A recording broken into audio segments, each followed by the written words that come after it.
It was a normal blue sky, a normal morning when everyone except him and even his parents disappeared. Then an angel appeared before him resembling the first snow. He asked her who she was. The angel replied that she was a messenger of God. She was the angel Lita, and she had come to the last man to tell him that he was behind. At this point, Earth had accumulated enough experience points. Therefore, it needed to move on to the next level. First of all, this concerned the mana that could be used. All people went to another dimension to learn how to control it, but it would not work with him. Therefore, those who cannot enter another world or use mana will have to cope on their own. They have enough time, so they begin to prepare, and so his usual life was destroyed. He said he didn't want to prepare. As a result, he spent a lot of time alone, and humanity returned to Earth from another world along with monsters. He was already waiting for the monsters with a weapon in his hands. He managed to protect the people by destroying the monsters that came with them. People were surprised. They did not understand who he was and what had happened, and could not believe that such people existed on Earth. They noticed monsters approaching him from behind and told him to be careful, but he immediately struck them and asked how they dared to turn their claws on him. He took off his mask and said that even thousands of years would not be enough for them to even imagine defeating him. Long before everyone returned, he couldn't understand what was happening. There was not a single soul at the university. At first, he thought he was the only one who had come to the university today. He couldn't find anyone in the entire building. No matter how long he waited, the bus never came. He had no choice but to walk back. The street was very quiet. He decided to take a nap when he got home, because suddenly everything would turn out to be just a dream. When he got home, he called out to his mother and told her he was home, but she wasn't there either. Then he noticed the clock. It seemed strange to him because he had left the university at about that time. He decided to check the time on his phone. The phone showed the same time. It was as if time had stopped. The journey home took about 2 hours, but the sun remained in the same place. It was as if time had stopped for everything except him. Then the angel Lita appeared before him and said that was indeed the case. Earth time had stopped, but not for him. He asked who she was, and she said she was exactly who he thought she was. He asked if she was a house spirit, and Lita replied that she was not. Then she told him to look at her wings and white dress, and asked if it wasn't obvious who she was now. Then he thought for a moment and asked if she was a cosplayer. She replied that she was not, and noted that she was an angel, a messenger of God named Lita. The reason she came to him was to tell him that he was backward. These words frightened him greatly, and he remembered something. It started with a field trip in elementary school. They forgot him and left. In middle school it happened again, and even in high school. He wasn't even invited to the student assembly at the university. Remembering all this made him very sad. Then he asked why this always happened to him. Angel Lita said that everyone had gone to another world except him.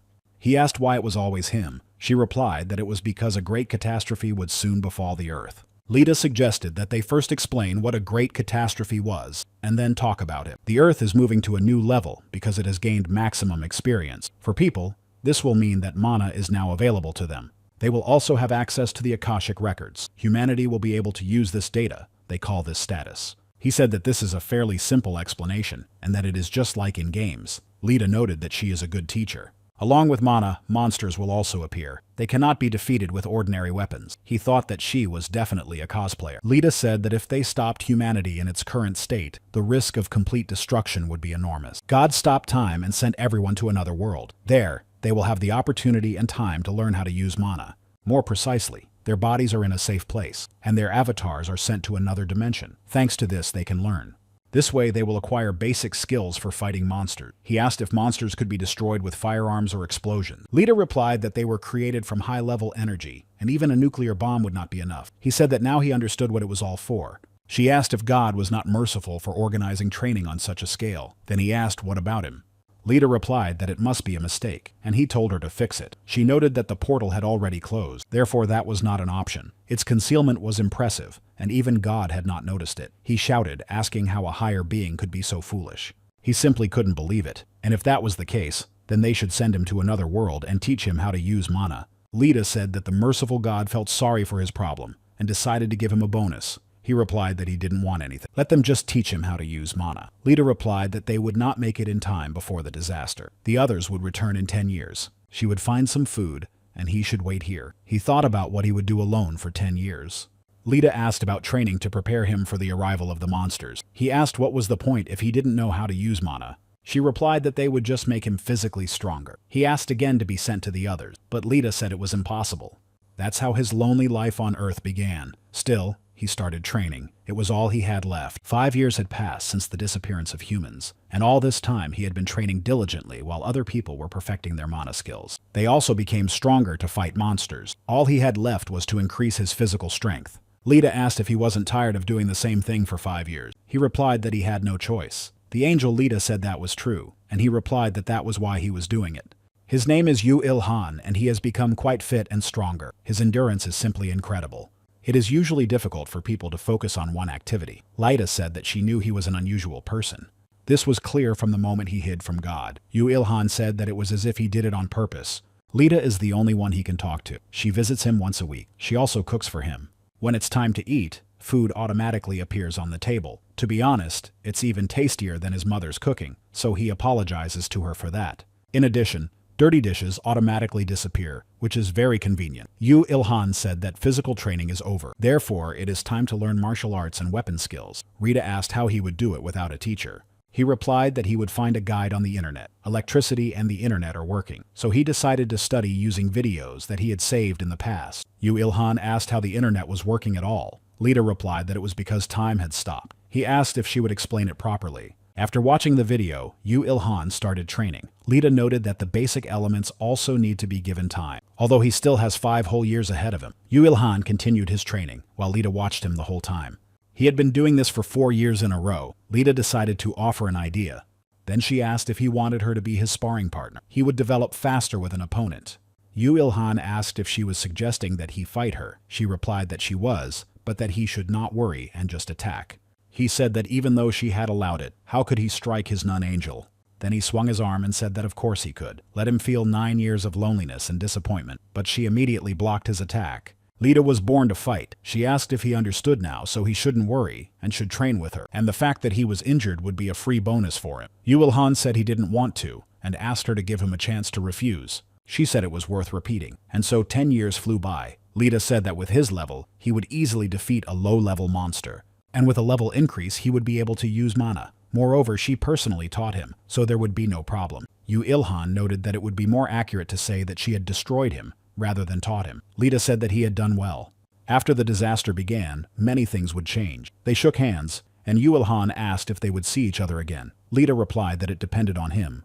There was very little time left before the people returned. Yu Il-han hadn't seen anyone in so long that he even began to feel a little nervous. He was sorry to say goodbye to Lita, but at last he would be able to return to his normal life. It was time for the return, but no one showed up. Yu Il-han asked her to explain why no one was coming.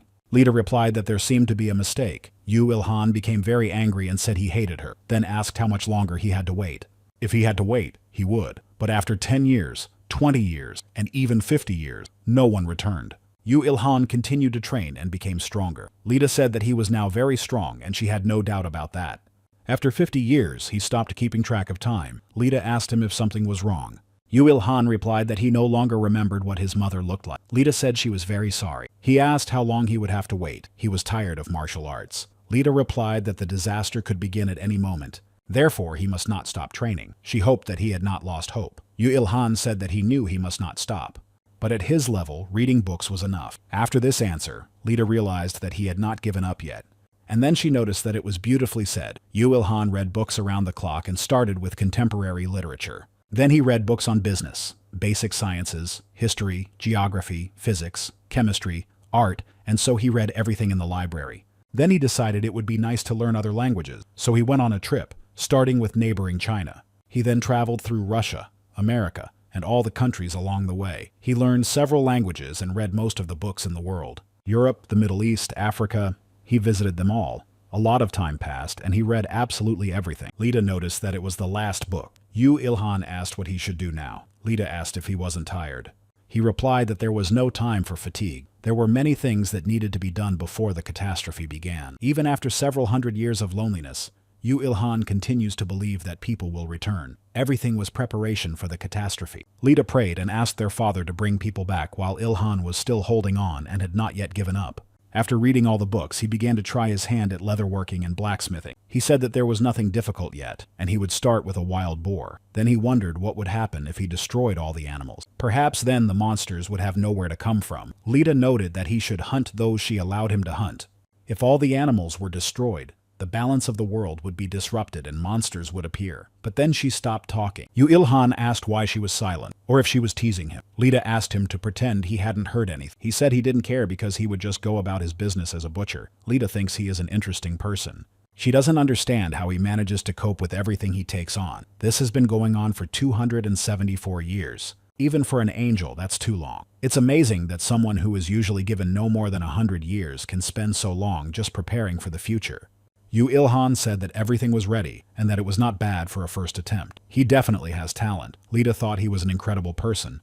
The final goal of learning to process is the sperm whale. Lita noted that it is an endangered species and hunting them is prohibited. He asked if she could close her eyes at least this once and asked her to call him Ishmael, referring to Moby Dick. Lita remarked that it was time to stop joking because there was no one to laugh. 300 years had passed and he had learned how to process and skillfully handle leather.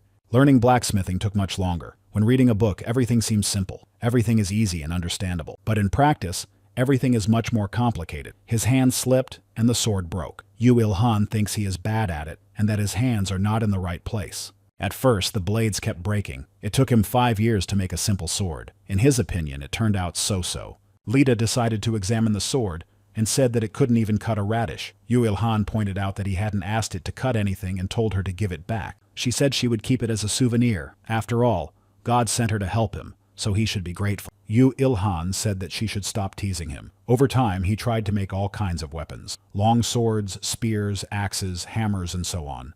Another 50 years passed, and he continued to work as a blacksmith. His creations were still not perfect, therefore he decided that he needed to try harder. He repeated and repeated until he was satisfied with the result. He had nothing but time, and after hammering away for 100 years, he finally created the perfect spear. After 100 years of attempts, he created a masterpiece. Lita said that his persistence was truly impressive. It was the best spear she had ever seen. But with the advent of mana, other materials much stronger than steel would appear. Yu Ilhan said that then he would simply make a new one.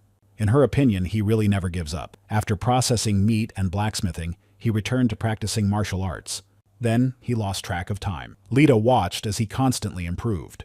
It was like several generations of development in one person, but 1,000 years had already passed. Sooner or later, he would reach his limit. She doesn't know what will happen to him then, and it would be nice to find something new for him, something he hasn't done before. Lita thought about relationships with the opposite sex, but then she tried to push those thoughts away, realizing that she was an angel. How could she even think about such a thing? But in reality, her mission is to help him. It's just an order, not her desire, so everything is fine. If he needed help, she would do everything possible. Yu Ilhan asked what she was doing there, but she didn't pay attention to it, and he shouted, asking if something had happened. Lita wondered what he meant. She herself was thinking about how to bring up the subject. Approaching him, she thought that he had probably guessed everything. Yu Ilhan noticed her sword and said that it was moving. Lita didn't understand what that meant.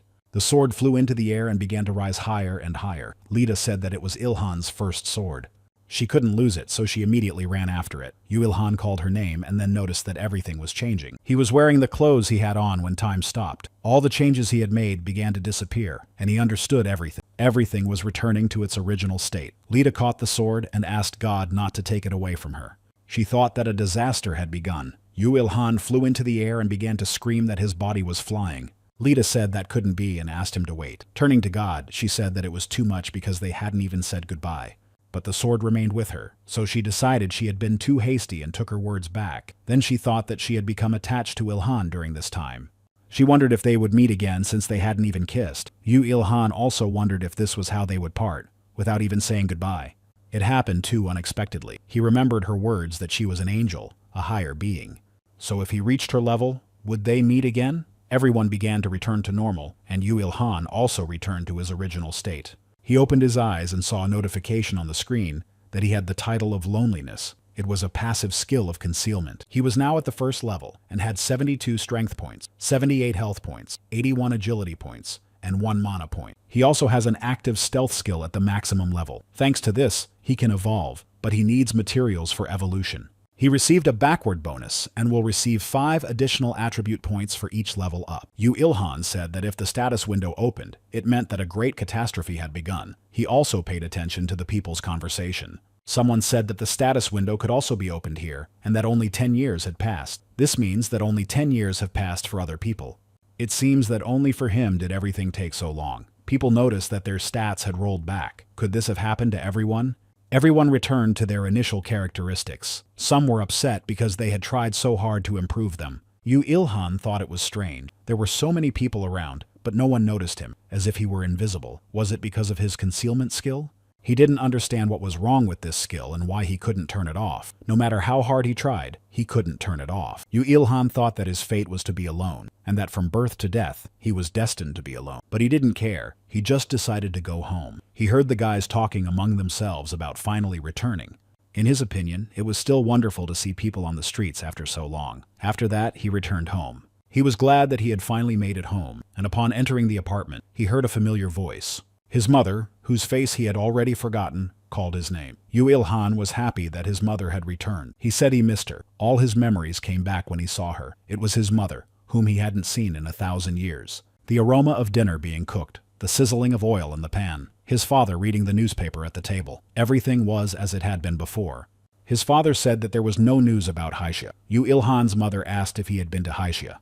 She and her neighbors had ended up in Yamen. Yu Ilhan thought that something had changed after all. His father said that Haixia was perfect, but he still couldn't find the rice. His mother said that she couldn't learn to control mana and that it was very difficult. Yu Ilhan thought that he would not even be able to say a word. Then his mother asked where he had been. Memories of training and traveling around the world flashed through his mind. He decided it was better not to say that he had been left on Earth. Because his parents would only worry for nothing, he said it was a place with no name. His father said that controlling mana was indeed difficult. His mother asked if it made sense to take newborn, the elderly, and even pregnant women, and force them to undergo 10 years of training. It would be better to take young and strong people. Yu Ilhan noted that the balance must not be disturbed. There was no choice, even though it was not very effective. His parents asked him what he meant by effectiveness and balance. Yu Ilhan began to get nervous and said that he was just guessing. He thought about how he needed to be careful about what he said, otherwise he would arouse suspicion. His mother asked how he had managed. She had heard that you could earn a lot of money if you learned to control mana well. Monster bodies sell well. His father said that such people are rare, but they can definitely get rich. Yu Ilhan was surprised to hear his parents use various gaming terms. He turned to his parents and said he had something to tell them. He confessed that he couldn't use mana. His mother said that he should focus on his studies then. His father said that he knew it all along. It must be his gene. He's not very good at it, and he can't do it at all. Yu Ilhan was surprised that they accepted it so easily, but now it doesn't matter. Now he was glad that everything had fallen into place. In his room, he found the spear he had made himself, but didn't understand why it was there. He thought the spear had disappeared with everything else when the world rolled back. Lita had put so much effort into making sure that sword wasn't taken away. He wondered if it was also her doing, but it didn't matter because this spear was incredible, and he wouldn't have to look for anything else. With it, he will be able to fight monsters. He swung the weapon several times, and a notification screen appeared in front of him. Yu Ilhan realized that these were the spear's characteristics. The spear has a unique class. It is a miracle created by humans without the use of mana. In terms of durability and strength, it can be compared to a weapon made from the bones of a mid-level monster. Its attack power is 800. He didn't know if that was a lot or a little, so he decided to gather information. There were many posts on the internet, and he liked that. After reading all the books, it was great to see something new. Returning from another world, people immediately rushed to post all the information they had obtained on the internet. First of all, he needs information on how to level up and how strong he needs to be to defeat monsters. It seems that an ordinary person can handle a 5th level monster. In another world, you had to reach at least the 7th level. This was necessary in order to become a low-ranking fighter. From the 10th level, it was possible to obtain classes such as archer, swordsman, and so on.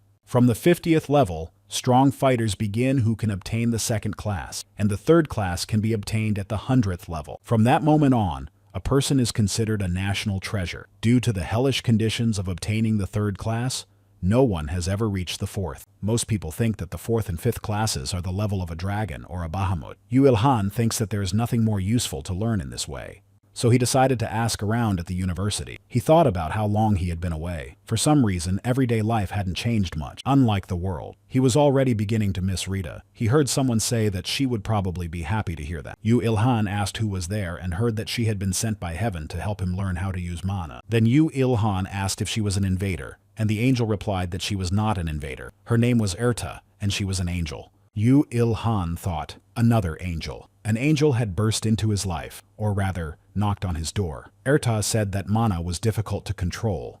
That is why God creates avatars to send to another world for 10 years of training. Yu Ilhan said he understood and that he had not done this for himself. Erta noted that this was precisely why she was here. Some people really wanted her to help Ilhan, who was falling behind. She said it was unfair to leave him to the mercy of fate, especially since he had put so much effort into training. So she asked to send an angel to help him learn to control mana as quickly as possible. So he should praise her because she tried very hard. Yu Ilhan asked why she didn't come herself. Erta replied that the authorities were concerned about the close relationship between a high-level angel and a human, so they sent her. Yu Ilhan said he understood everything. He caught himself thinking that he would like to see her. Erta noted that he was not at all like the person she had described. Yu Ilhan asked why. She replied that with his level of physical fitness, he didn't need the angel's help. He could defeat a weak monster with his bare hands. Lita said that he needed to be taken care of because for 1,000 years he was the only one who could not use mana. And didn't she feel sorry for him? Erta believes that she is just pretending to be an innocent angel, but she has no choice because she has already been assigned a mission. She said that he had worked very hard to train his body, and she would help him use mana.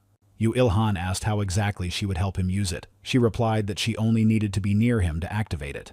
After all, she is a higher being. Just by her presence, all indicators related to mana will increase 10 times faster. Even 1,000 years spent with Lita had yielded nothing because mana did not exist before the catastrophe. But now, according to her calculations, about a year would be enough. Yu Ilhan asked if she would sit on his head all this time. She replied that she was under a spell and lower beings would not notice her, so he should not worry. He thought that this was not the problem. What about his personal life? And would she really be around all the time? For example, in the shower, saying that there was nothing to hide there, or handing him toilet paper. He wanted to be able to be alone in the bathroom at least, and that wasn't the only problem. He wouldn't be able to look at 2 terabytes of his treasures. Erta said she didn't care about the affairs of lesser beings, so he shouldn't worry. Yu Ilhan thought she could read minds. She said she really didn't care if he danced breakdance or even rumba, and he could play games as much as he wanted. Yu Ilhan thought that he did care, and then asked what she said at the end and how she knew about it in the first place. She replied that a higher being doesn't care how lower beings entertain themselves. Yu Ilhan said she was lying because she had a smile on her face. Erta said that he was imagining things. He asked Lita to come back to him. Erta noted that they would spend a whole year together, so he should just accept it. After that, his life with the little invader began. He went to school for the first time in 1,000 years. His routine was finally back, but something was bothering him. Yu Ilhan asked Erta if she was going to sit there all day. She replied that no one else could see her and that he should ignore her. He said that he could and asked her to stop swinging her legs in front of his eyes. Erta laughed. Yu Ilhan asked if he thought an angel was laughing at him. Erta replied that it was just his imagination. Life had not yet returned to normal, and was unlikely to do so. The state was preparing the army for the arrival of monsters. He was not sure how effective it would. Lita said that only mana would work against strong monsters. During training, he once again found himself in the role of an invisible person. He was again unable to turn off his stealth skill. Erta noted that it was a good skill. He wondered if that was really true, since it seemed more like a loser's skill. She replied that she didn't say it was good, just that it wasn't bad. Then he overheard the students talking. Some of them asked others if they had acquired the skill. He replied that he had acquired 1 skill. The student noted that he had 2 skills. Yu Ilhan asked Eru what they were talking about. She replied that they were combining a small amount of mana and pitiful combat experience to get something that could be used against monsters. Yu Ilhan noted that it sounded very rude. She said that in her opinion, as a superior being, even the combined skills of all the people here could not compare to his camouflage. That's why she said the skill wasn't bad. Yu Ilhan thought he would like a different skill because this one was for losers. But still, with it, he could easily eavesdrop on other people's conversations, and no one would even notice him looking. Not that he wanted to use it for that, but it was an opportunity to obtain information. Yu Ilhan heard the students talking about some empress. In their opinion, the girl studied at their university, but no one knows for sure. They will understand this when the monsters appear. It seems that one of the students showed outstanding talent in another world. They even gave her a nickname. Everyone was very curious about when the dungeon would appear, but with their level, they still couldn't enter it. From these words, Yu Ilhan understood that there are dungeons with restrictions. He asked Ertu what a dungeon was, and she replied that it was a trap. It is a trap created by God. First, he places food in the dungeon to lure monsters, and when enough have gathered, he closes them inside. Unlike monsters, people can freely enter and exit if they meet the requirements. The place where people can hunt relatively safely is called a dungeon. Yu Ilhan said he understood everything. But then why not just lock all the monsters in there forever since they can't get out? Erta replied that dungeons have a limited lifespan. That's why people have to clear them out in time. And there are also monsters that are too smart to fall into this trap. Monsters that can break it and create their own traps. Therefore, it is better not to let your guard down. Yu Ilhan said that everything was very complicated. The professor entered the auditorium and checked attendance. He called out the names of Kang Haewon, Kwon Yunbi, and others. The professor lectured them at length. It does not correspond to his subject. He said that everyone must adapt to a world that has changed. The UN has already banned the free use of mana, and controls on raising levels have also been introduced. China and other powerful countries are focused on monsters and how the world will change under the influence of mana. Depending on Korea's actions, many companies will go bankrupt, and others will get rich. Yu Ilhan thought that there was a lot of truth in these words. He came here to study. Is it worth paying huge sums of money for such an education? And what will a bachelor's degree mean in the new world? The use of mana will become much more popular than some pieces of paper, until subjects related to mana appear in the program. Urta said that the best way to train was to hunt monsters. Yu Ilhan noted that he didn't want to do anything dangerous. She noted that they are currently in the early stages of the disaster and the monsters are still weak. It is better to destroy as many weak ones as possible. There is still an opportunity to raise the level in mana. Yu Ilhan noted that he is at the first level and cannot use mana at all. Urta said that he has incredible physical strength. This will be enough for monsters below level 25. Yu Ilhan was surprised that he had physical strength. Urta said that this was great luck and that they would now practice. All the students looked out the window and saw monsters. Urta said that the training was over and now humanity would have to survive on its own. People don't understand what to do, where to run, or what the army and government are doing. Some also asked who wanted to join forces to hunt. Some said there was someone willing, but then he died. People got scared and started running away in all directions. Yu Ilhan said that he was left alone again. Urta noted that she did not expect anything else from him. He replied that it was his fault, and then said that they needed to find something. Urta asked if he wanted to compete with them. Yu Ilhan said yes, and that they looked weaker than sperm whales. Urta said that monsters are different from ordinary animals. Their skin is very tough, and they are stronger, but they seem to be below level 20, so they shouldn't cause him any problem. Yu Ilhan broke off a leg from a chair and said that it could be used as a weapon, so it would be suitable. Urta thought that he had a strong spirit and strong muscles. There would be no problems up to level 25. Yu Ilhan made weapons out of the chair legs and said that they would be needed for battle now. Urta said that he had made suitable weapons and asked if he had learned the craft. Yu Ilhan asked if it was that obvious. Then he said that he had a lot of free time. Urta thought about how Lita said that God should understand how cute and defenseless Ilhan was, that he couldn't do anything and couldn't be abandoned again. But this was completely different from her words. And who was cute and defenseless here? All this was the result of extreme training. Yu Ilhan said he should have brought his spear with him, but she doesn't understand how a low-level person achieved such heights. Yu Ilhan asked if his camouflage skill would work if he started attracting attention. He would like to hide his identity somehow. Urta replied that a mask would suffice. Putting on the mask, he rushed into battle to destroy the monsters, and gained experience points for it. He reached the 3rd level. His stamina and mana increased by 2 points, and his strength and agility increased by 3 points. He also received 800 experience points. Taijutsu reached its maximum level, and access to evolution was unlocked if materials were available. He received a record of a large mantis of the 13th level. Yu Ilhan asked if this was what leveling up looked like. Levels are a system of Akashi Chronicle records in which, when defeating monsters, you can become stronger by taking the life of your opponent. This allows you to gain not only a record in the chronicles and experience, but also his future potential. Even if only a little, his mana has grown. Urta asked what was wrong with him, and if he really felt satisfaction from this. Yu Ilhan replied that she was right, and that he would strike her sometime. And by the way, he had not learned to compete with a group of monsters. Urta told him to rely on his reflexes. He went on the attack and, after destroying the monsters, received 700 experience points. His spear skill reached the maximum level. Evolution is also available if materials are available. He received a record of a large fly of the 11th level and 850 experience points. He reached level 4 and received a record of a large locust of level 14. Yu Ilhan said that this was what Lita had been talking about. Urta noted that it was not the time to relax and warned of danger from above.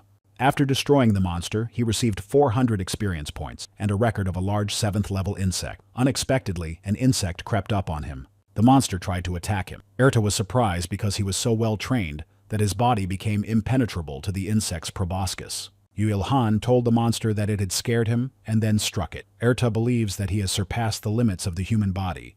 He continued to destroy monsters while dodging their attacks. Urta warned of the approach of even more monsters. Yu Ilhan said that it was disgusting to even look at them, and noted that to destroy the bugs, it would be necessary to call the pest control company Sesko. By destroying monsters, he continued to gain experience points and reached the 6th level. Yu Ilhan noticed that he was not fighting the monsters alone. He was surprised when he saw the mage and said that he was curious to find out who she was. Irta told him not to get distracted and to hurry up and destroy the monsters, so he continued the fight. Then Irta said that she had incredible mana stats and wondered how it was possible to use lightning strikes continuously. Yu Ilhan said that maybe she was just leveling up because his stats were also increasing. Then he said that there was one left. For destroying the last monster, he received 1,250 experience points and reached the 7th level. His strength increased by 1 point. His stamina and mana increased by 2 points. The people who were watching said it was incredible. Yu Ilhan said that he finally understood. Meanwhile, the army arrived. The soldiers apologized and explained that the vehicle could not drive up the hill. Then they saw that all the monsters had been destroyed. The commander said that they had seen dozens and even hundreds of mosquito-like monsters appear and wondered what had happened here. Yu Ilhan asked if the Stone of 4 Souls was inside the monster. This stone gave the demons enormous power. Irta asked if he knew how to process it. Inside the body you can find the mana stone. It is located in the hardest part of the skeleton. Mana accumulates there and it will show the location. The soldiers became curious about this guy's level and how strong he was. He also became interesting to the girl who possessed magic. Yu Ilhan asked if this was the mana stone. Irta replied that it was and told him to take it. It is the main material for all items. He did not notice how a large crowd had gathered around him and asked when they had arrived. Irta said that no one would recognize him, so he shouldn't worry. He replied that it was a little embarrassing. He had never been noticed by such a crowd before. Then the empress everyone had been talking about during the lecture approached him. It was their first meeting. She asked if he could help her with the processing. Yu Ilhan asked how much he would get. At first she offered 30, then 40%, and he agreed. This girl, who was called the empress, was the center of attention. People did not understand how she had become so powerful in just one day. It was simply incredible, but people were afraid to come closer, because they thought she would strike them with lightning, but some noticed that this was exactly what she wanted. Yu Ilhan thought that this was the girl from the rumors and that she was indeed strong. He heard that people were talking about him too. Everyone was curious about who he was. Some said that rays were flying out of his palms. Yu Ilhan thought that wasn't true. Someone said that he definitely destroyed that monster with a light sword. Yu Ilhan thought that he would like to have such a sword. Someone else asked if it was an axe. Yu Ilhan thought to himself that it was a spear, and he had it in his hand right now. Irta asked how good his stealth skills were, since the mask was enough to prevent anyone from remembering what he was doing there. He said that it was even a little sad and wondered if he even existed, then continued his work and gave the stone to the empress. She thanked him, and he said that they were done with that, so it was time to go. But the lieutenant noted that they needed to ask him something. After that, the empress struck him with lightning. People believed that she did this so that they would not come closer because she would destroy them. Some were frightened, while others thought she was very cool and wanted to get a discharge from the empress. Yu Ilhan said they should leave before even more chaos broke out. Irta noted that he had nothing to worry about. Suddenly, people began to ask where the boy in the mask had gone. He replied that he was still there, but people did not notice him. The girl said that he disappeared at the speed of light. In fact, there are so many talented people in their group, and he is just like Usain Bolt. Yu Ilhan repeated again that he was here. Ertu asked if she hadn't told him that he had nothing to worry about. Yu Ilhan noted that it was a little strange. Everything seems fine, but why is he so sad? She told him not to worry about it, but he replied that it was important to him. Irta asked what he wanted to do with these materials, and he replied that he wanted to make some kind of armor. It would be difficult to make a complete set, and he hoped to at least make protection for his hands and feet.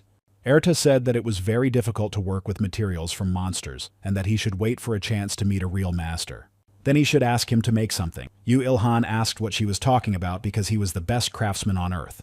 Irta remembered Lita saying that he was useless, and that they should show at least a little pity. Yu Ilhan asked if she missed her too.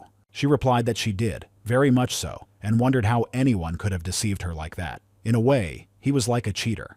Irta asked if he knew anything about mana crafting. He replied that it was the first time he had heard of it, but it sounded cool. She said that was understandable, especially since they didn't even have mana. Yu Ilhan asked what it was and if it was really a new skill. He asked her to teach him because he wanted a new skill. Irta asked him not to touch her. She would teach him, but he had to let her go.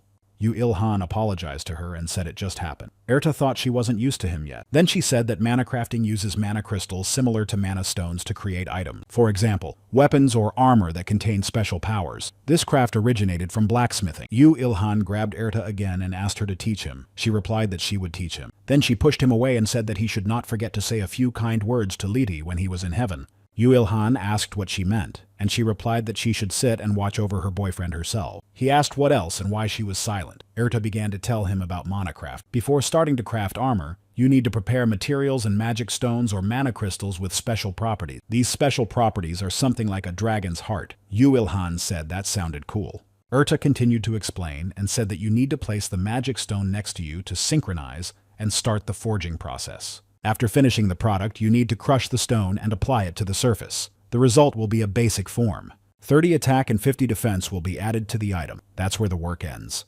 Yu Ilhan asked if it was really that simple. Erta replied that the basic form simply increases the characteristics, but there is another craft. It can give new skills. This is an advanced form, but it is a little more complicated. With his amount of mana, it cannot be done yet. Yu Ilhan asked her to tell him anyway because you won't know until you try. So she continued. To supplement the product with abilities, the master must invest mana in a magic stone. Nothing will work if the mana runs out quickly. If it is correctly invested in magic stones, it is possible to create the weapon of one's dreams. It could shoot ice or fire, or restore stamina when attacks are repelled. When choosing abilities, the master's will is important. Also, don't forget about the amount of mana and the quality of the magic stones. Yu Ilhan said that you need a strong will in order to get what you want, so you have to try. Erta thought he had very nimble hands. Yu Ilhan created armor for the hands and feet and said that everything was ready. Erta noted that he managed even without skills. A notification appeared on the screen about learning mana crafting. He said that he knew the theory and now it was time for practice. Erta said that it would have been better if he had kept quiet, as it would have looked cooler, but she thought that he was actually right. He understood the concept so quickly and had a talent for adaptation. If he could understand everything else as quickly, he would be able to gain incredible power. Erta said that he had already made protective armor, so what was he going to do with this? Yu Ilhan replied that she should just watch. He wasn't finished yet, and he had some magic stone left, so he decided to try using it in mana. Erta wondered if he was going to make an advanced form right away, since he didn't know how to control mana and it was all useless. Yu Ilhan wanted to make something similar to a mantis's scythe. Erta realized that he couldn't fail when he had come this far, so she decided to just add a drop of her mana, but then she thought it was a failure. Yu Ilhan said that everything worked out, and he got exactly what he wanted. The manacraft skill reached the second level. Erta realized that he wanted to add the mantis skill to his arm. Yu Ilhan said that now they had to hurry. She said that was right. She helped a little with the mana, but it was incredible that he created such an item on his first try. He needed to raise his mana and make new items. Yu Ilhan said that wasn't what he meant. He broke the swing, so they needed to run away quickly. Erta said she would use restorative magic and make it stop right now. Meanwhile, the news was discussing the new heroes. 2 unknown individuals destroyed the monsters and disappeared. The government continues to search for the citizens who defeated the monsters. These 2 are studying at Sun University. They quickly destroyed the monsters and disappeared without a trace. Yu Ilhan told his parents that he was going to study. His mother asked if he was leaving or if he might stay today. The news reported that the government had named people with extraordinary abilities. They were called users of superpower. It is assumed that their level of mana mastery is also high. Erta reviewed Yu Ilhan's mother's skill. She possesses her mother's skill. Maternal instinct receives a 10-year bonus. Now she can track her son's every move while he is at home. His mother said that it is dangerous outside and there are many monsters. He thought that his mother's attentiveness was so strong that he couldn't do anything in his room without her knowing. He told her not to worry, because if he sees a monster, he will run away immediately. His mother asked him to be careful. Yu Ilhan said he would be, and that she should not go anywhere. He learned from the news that the government was planning to create a unit of advanced mana users. They would be led by people with superpowers. Yu Ilhan said he barely made it out of the house. He couldn't believe that his mother had acquired such a skill, and wondered what it was for. Erta asked if it was to keep track of her son. Yu Ilhan asked what the point of that was. Erta said that they say that even in a large group of penguins, a penguin can easily hear her chick crying. This is the same situation, and it is a useful skill for survival. Erta asked what was wrong with his face.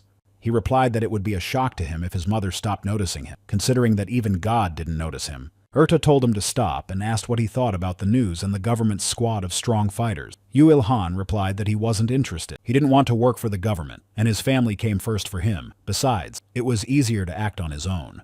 Therefore, unnecessary restrictions are pointless, and he would still like to meet the Empress again. Erta asked if he was in love, and he replied that that was not the case. Since the beginning of the disaster, he had not been interested in such things at all.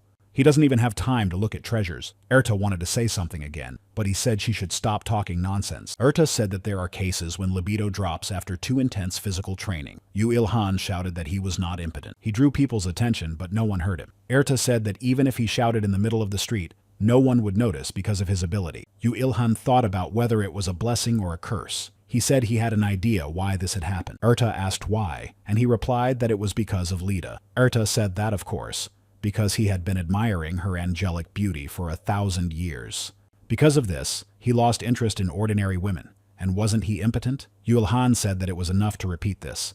He was interested in how the Empress had learned to control mana so well. He had already raised his level, but did not understand how to use it. But the Empress's abilities were impressive. Erta said that there was nothing surprising about that. That was why God had sent people to another world, so that they could train. Yu Ilhan reminded her that everyone except him had been sent. Erta said that his existence was hidden from the universe itself. She thought that in terms of uniqueness, Yu Ilhan could destroy monsters with his bare hands. And then she heard something. Yu Ilhan asked if something was wrong, and she replied that she sensed the presence of monsters nearby, a pack of 70 wolves and wild dogs. The pack was led by a level 35 diamond wolf. This frightened Yu Ilhan. He asked again about the level 35 and 70 monsters, especially since she said there would be no high-level monsters. Erta replied that she had noticed something strange yesterday.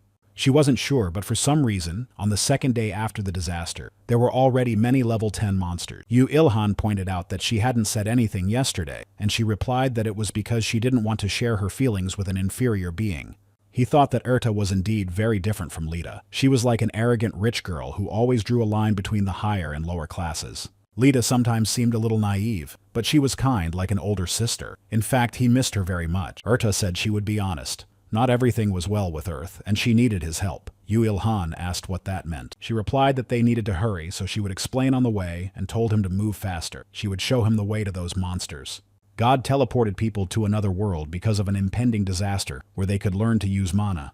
But the animals remained here. God thought that nothing would happen to them in 10 years. However, as a result of an unknown error, the flow of time on Earth was severely distorted. 10 years in other worlds turned into 1,000 on Earth. Yu Ilhan was surprised that a whole 1,000 years had passed. Lita was always with him, so he didn't even notice how much time had passed. Erta pulled him by the hair and told him to move over there. Yu Ilhan shouted that she would pull out all his hair, so she should just talk to him instead of pulling his hair. Erta said that even taking into account the catastrophe, the animals had lived for 1,000 years instead of their usual lifespan. Changes were inevitable, and as a result, the monsters on Earth were now much stronger than in other worlds. Yu Ilhan said that Earth was doomed. They finally reached the pack of wolves, and Erta said that this was why she needed his help. Heaven is trying to restore balance, and until that happens, they are responsible for exterminating the monsters. Of course, everything will be compensated according to merit. Yu Ilhan put on a mask and said that it seemed like a very difficult task. Erta noted that it was difficult for her to argue with him on this point. He immediately went on the attack and said that it was even better that way. With his spear, he destroyed a level 35 brown diamond wolf. He also received its record in 12,904 experience points and reached the 9th level. His strength increased by 4 points.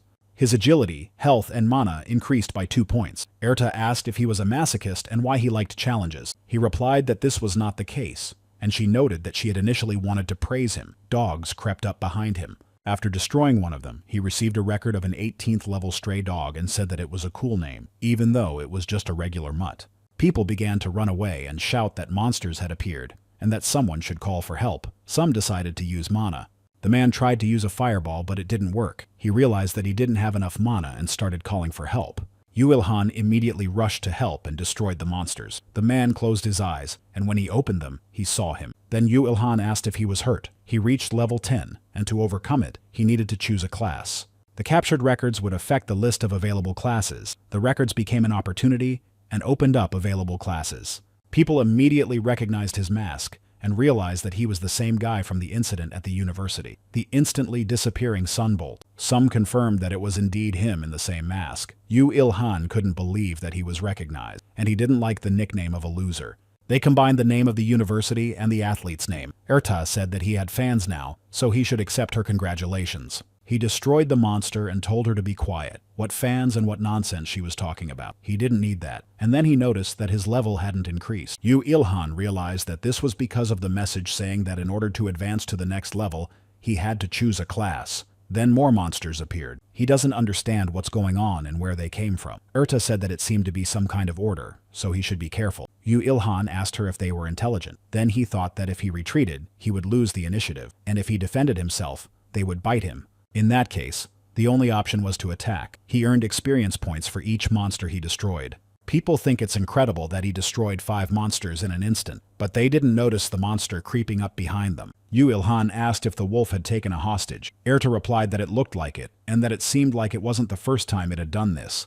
He noted that it didn't change anything. People didn't know what to do or how to help him, but they were afraid that they might get hurt. Others just watched as the monsters took the hostage and waited for Yu Ilhan to act. They were very curious to find out what Sunbolt would do in such a situation. Erta noted that his decision would determine who he would become, namely, whether he would become a hero or a villain. He replied that he didn't care whether he became a hero or a villain. After that, he struck the wolf and destroyed it, receiving 6,700 experience points and a record of a large cunning wolf of the 32nd level. Yu Ilhan said that if a person was in trouble and he could save them, he would do so, but only if he was able to. He is not a hero, but an ordinary guy. Erta asked what kind of speech that was, or if he had completely lost his mind.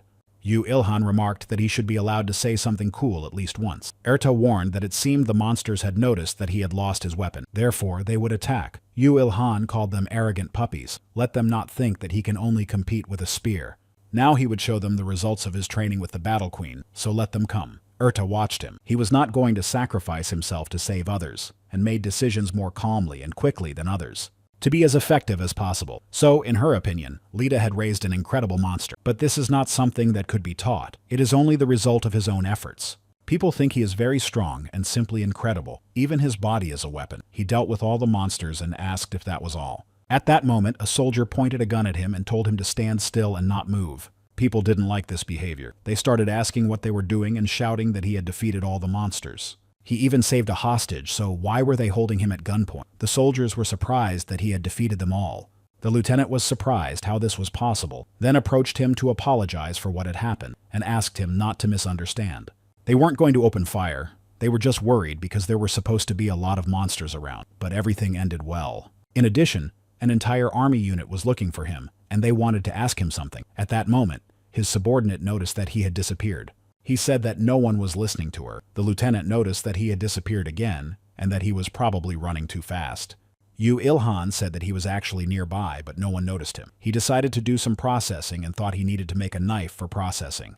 But first, he needed to find a place where he could do that. The lieutenant noticed that he was still there and asked him to listen to her until the end. Yu Ilhan replied, "No, no, and no again." She asked if he had any grievances against the army or the country. He replied that he did not. In fact, he rooted for Korea at the Olympics and the World Cup. The lieutenant suggested they work together, but he again said no. She asked why, and he thought it was because they would start pestering him with questions and tasks if he agreed. Erta noted that this was true. Yu Ilhan asked if she was reading his thoughts again, and she noted that everything was written on his face. He asked if that was even true when he was wearing a mask.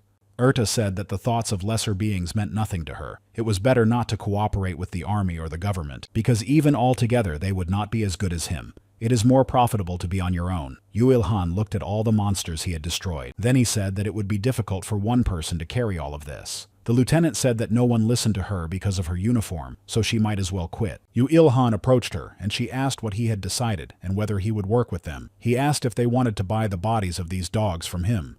He would process them for them. Yu Ilhan decided that it would be more profitable to sell them than to drag them home. The lieutenant thought about his offer to process them. Her subordinate whispered to her that the monsters' bodies were very valuable, so she said they would buy them, and then asked about the mana stone, and Yu Ilhan replied that he didn't have any. Then they decided to examine the monsters' bodies. The lieutenant noticed that the skin and bones were almost undamaged, probably because he had destroyed them with a single blow. Firearms damaged the materials. It was impossible to use them. Moreover, he processes them like a god. With such precision and speed, he separates the skin from the bones and flesh. Lieutenant Han Aaron called and asked if they had watched the video she sent. Sunbolt's skills are simply amazing. She was told to bring him in immediately. She replied that he said he wasn't interested, but she was told to get him interested with his looks or something else. Her subordinate said it was impossible and not to even try, unless they took off their uniforms. Yu Ilhan approached them and said that everything was ready and that they should pay him in cash. Lieutenant Han Aaron said she would report to her superiors. Yu Ilhan said that they were finally done and that he had gathered a good supply of mana stone. It looks delicious, just like chocolate, and she wondered what she thought about it. Erta said that they couldn't eat them because they would become enraged. Maybe he wants to be consumed by the mana of monsters. In any case, it will end badly. Yu Ilhan thought that now he had a premonition that someone would definitely eat them and turn into a monster. Then he went to receive his reward.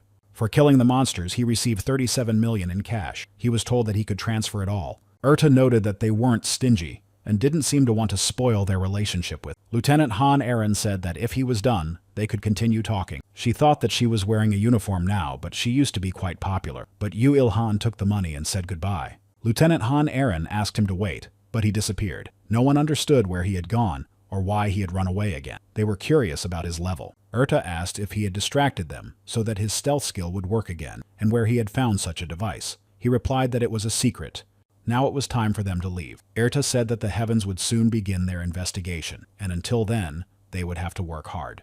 She was sure that new dangerous monsters might appear. Lieutenant Han Aaron said that her temptation had not worked, and that was very disturbing.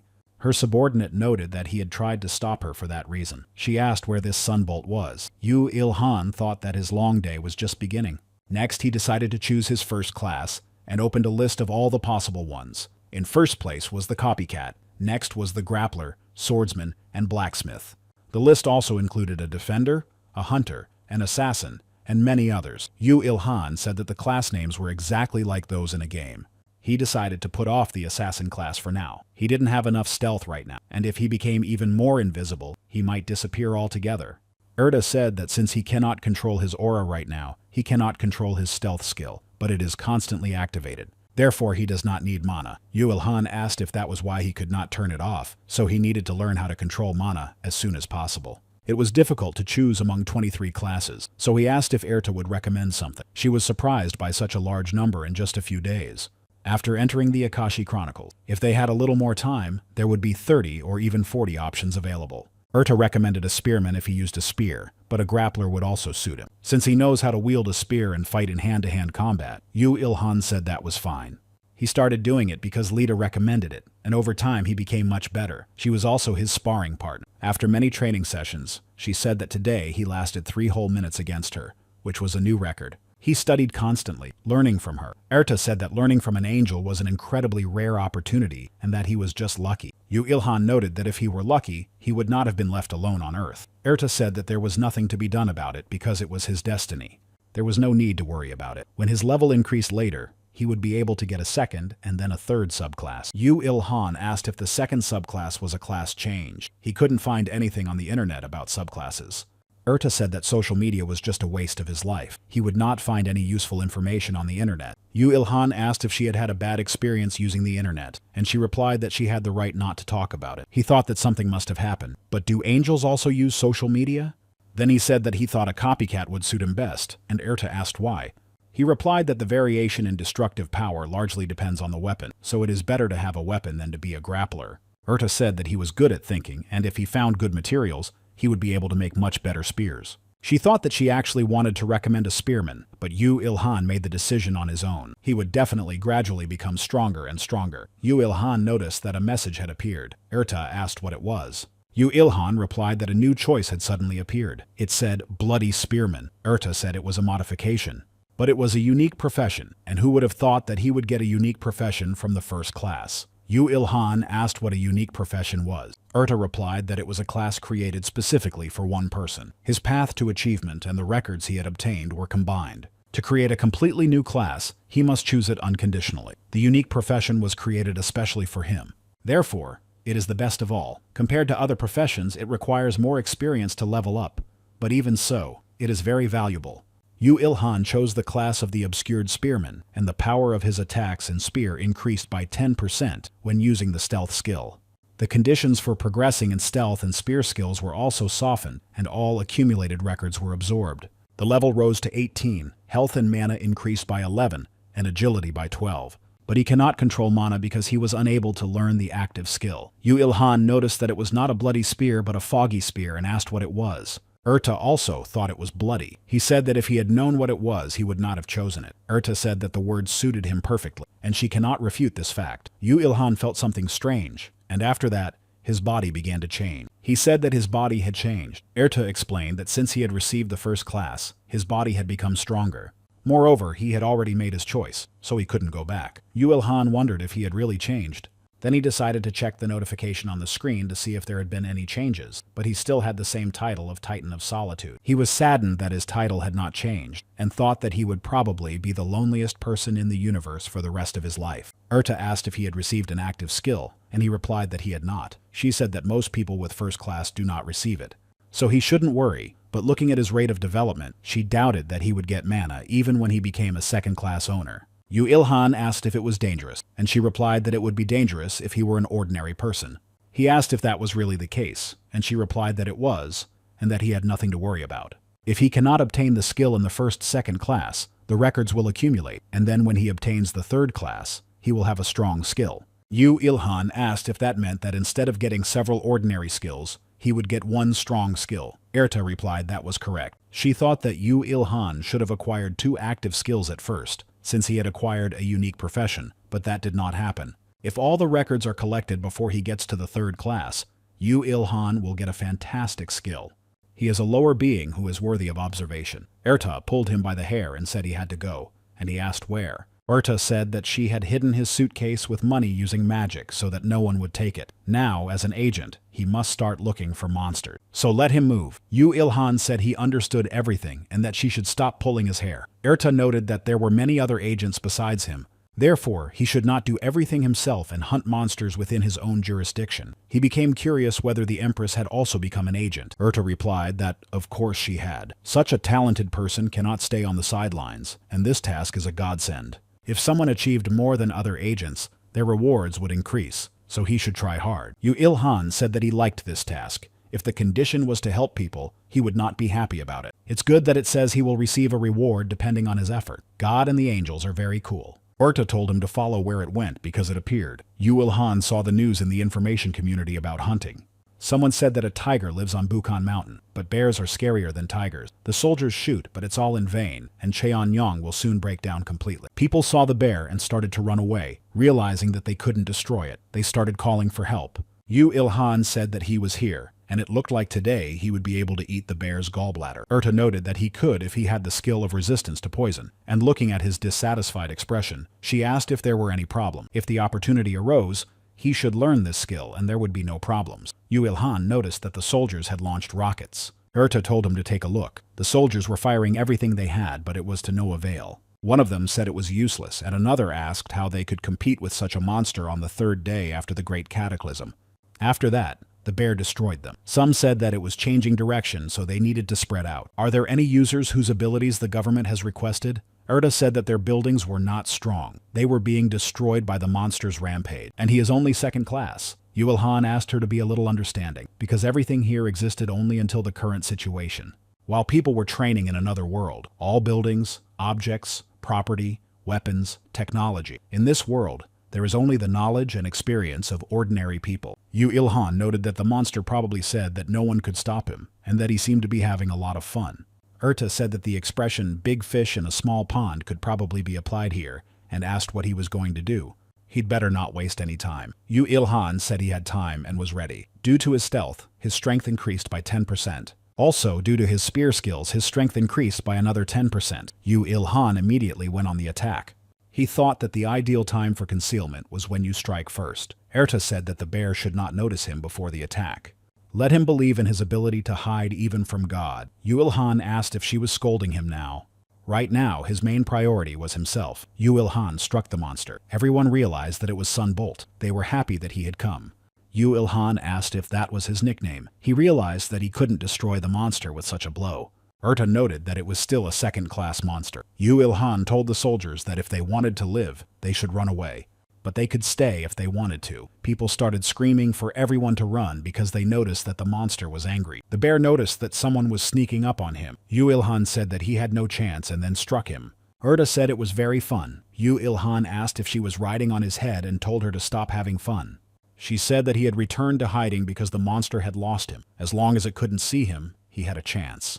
Yu Il-han said he knew, and wondered if his spear would withstand the next attack, although his body was no different from the day he was left here. But he managed to accumulate a lot of strength in it through long training and class acquisition. In that case, it's worth a try. He remembered how Lita taught him and told him not to think about extraneous things, and to focus all his weight on one point. Yu Ilhan asked what would happen if someone got hurt, and she said that he would only think about it when he touched even a single hair on her head. He asked who she thought he was. If she competed against him, he would only worry about getting hurt. After receiving her answer, he said that this was exactly what he meant. Lita said that this was what he meant, but she thought he was talking about her. But he managed it because he concentrated all his weight on one point, just as she had said.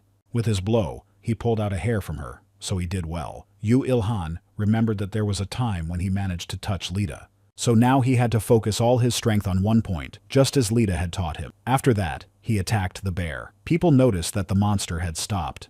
They thought it was dead. For destroying the bear, Yu Ilhan received 154,928 experience points. He reached level 23, gained 13 strength, 7 agility, 5 mana, and a record of a level 54 large brown bear. He also received a new title, 1 strike, 1 kill, and his critical strike chance increased by 10%. He learned the critical strike skill.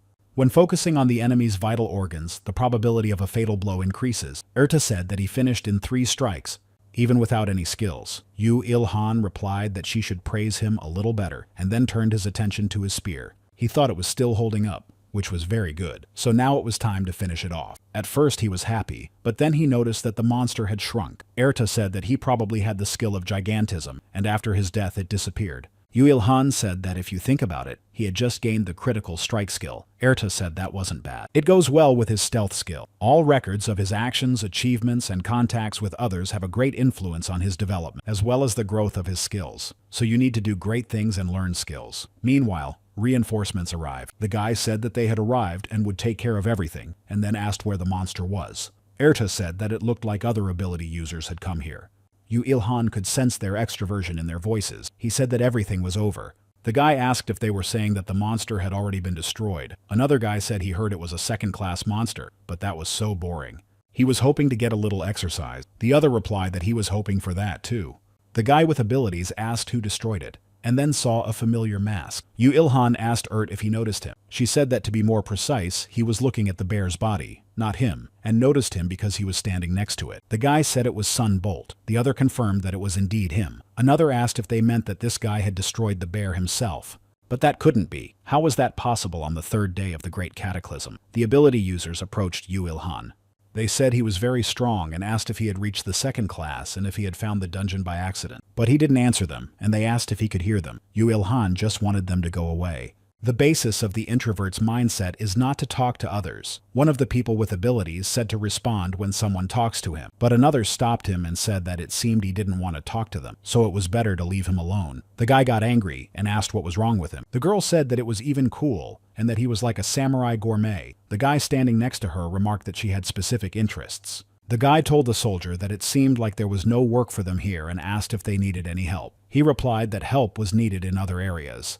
He asked if they could help. The guy replied that of course they could, because that was their job. Ilhan noticed that he communicated freely with people he had just met. He probably had an active social life and knew that he was an extrovert. If he had offered help, he would have heard the words, "Is anyone here?" If it had been him, he would have failed at the moment of greeting. This guy approached him and said he was glad to meet him.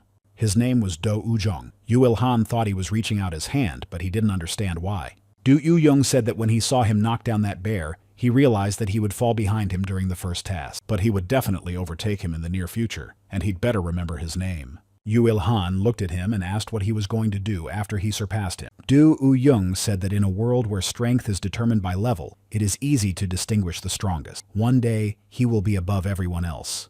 Yu Ilhan thought that this was a very trivial reason, and wondered if he really wanted to become someone like the main character of a shonen manhwa. Why did he need a rival? Was it possible that he couldn't become the best if there was no one else to compare himself to? What does he want to achieve by setting himself the goal of defeating another person? His ambition is not enough.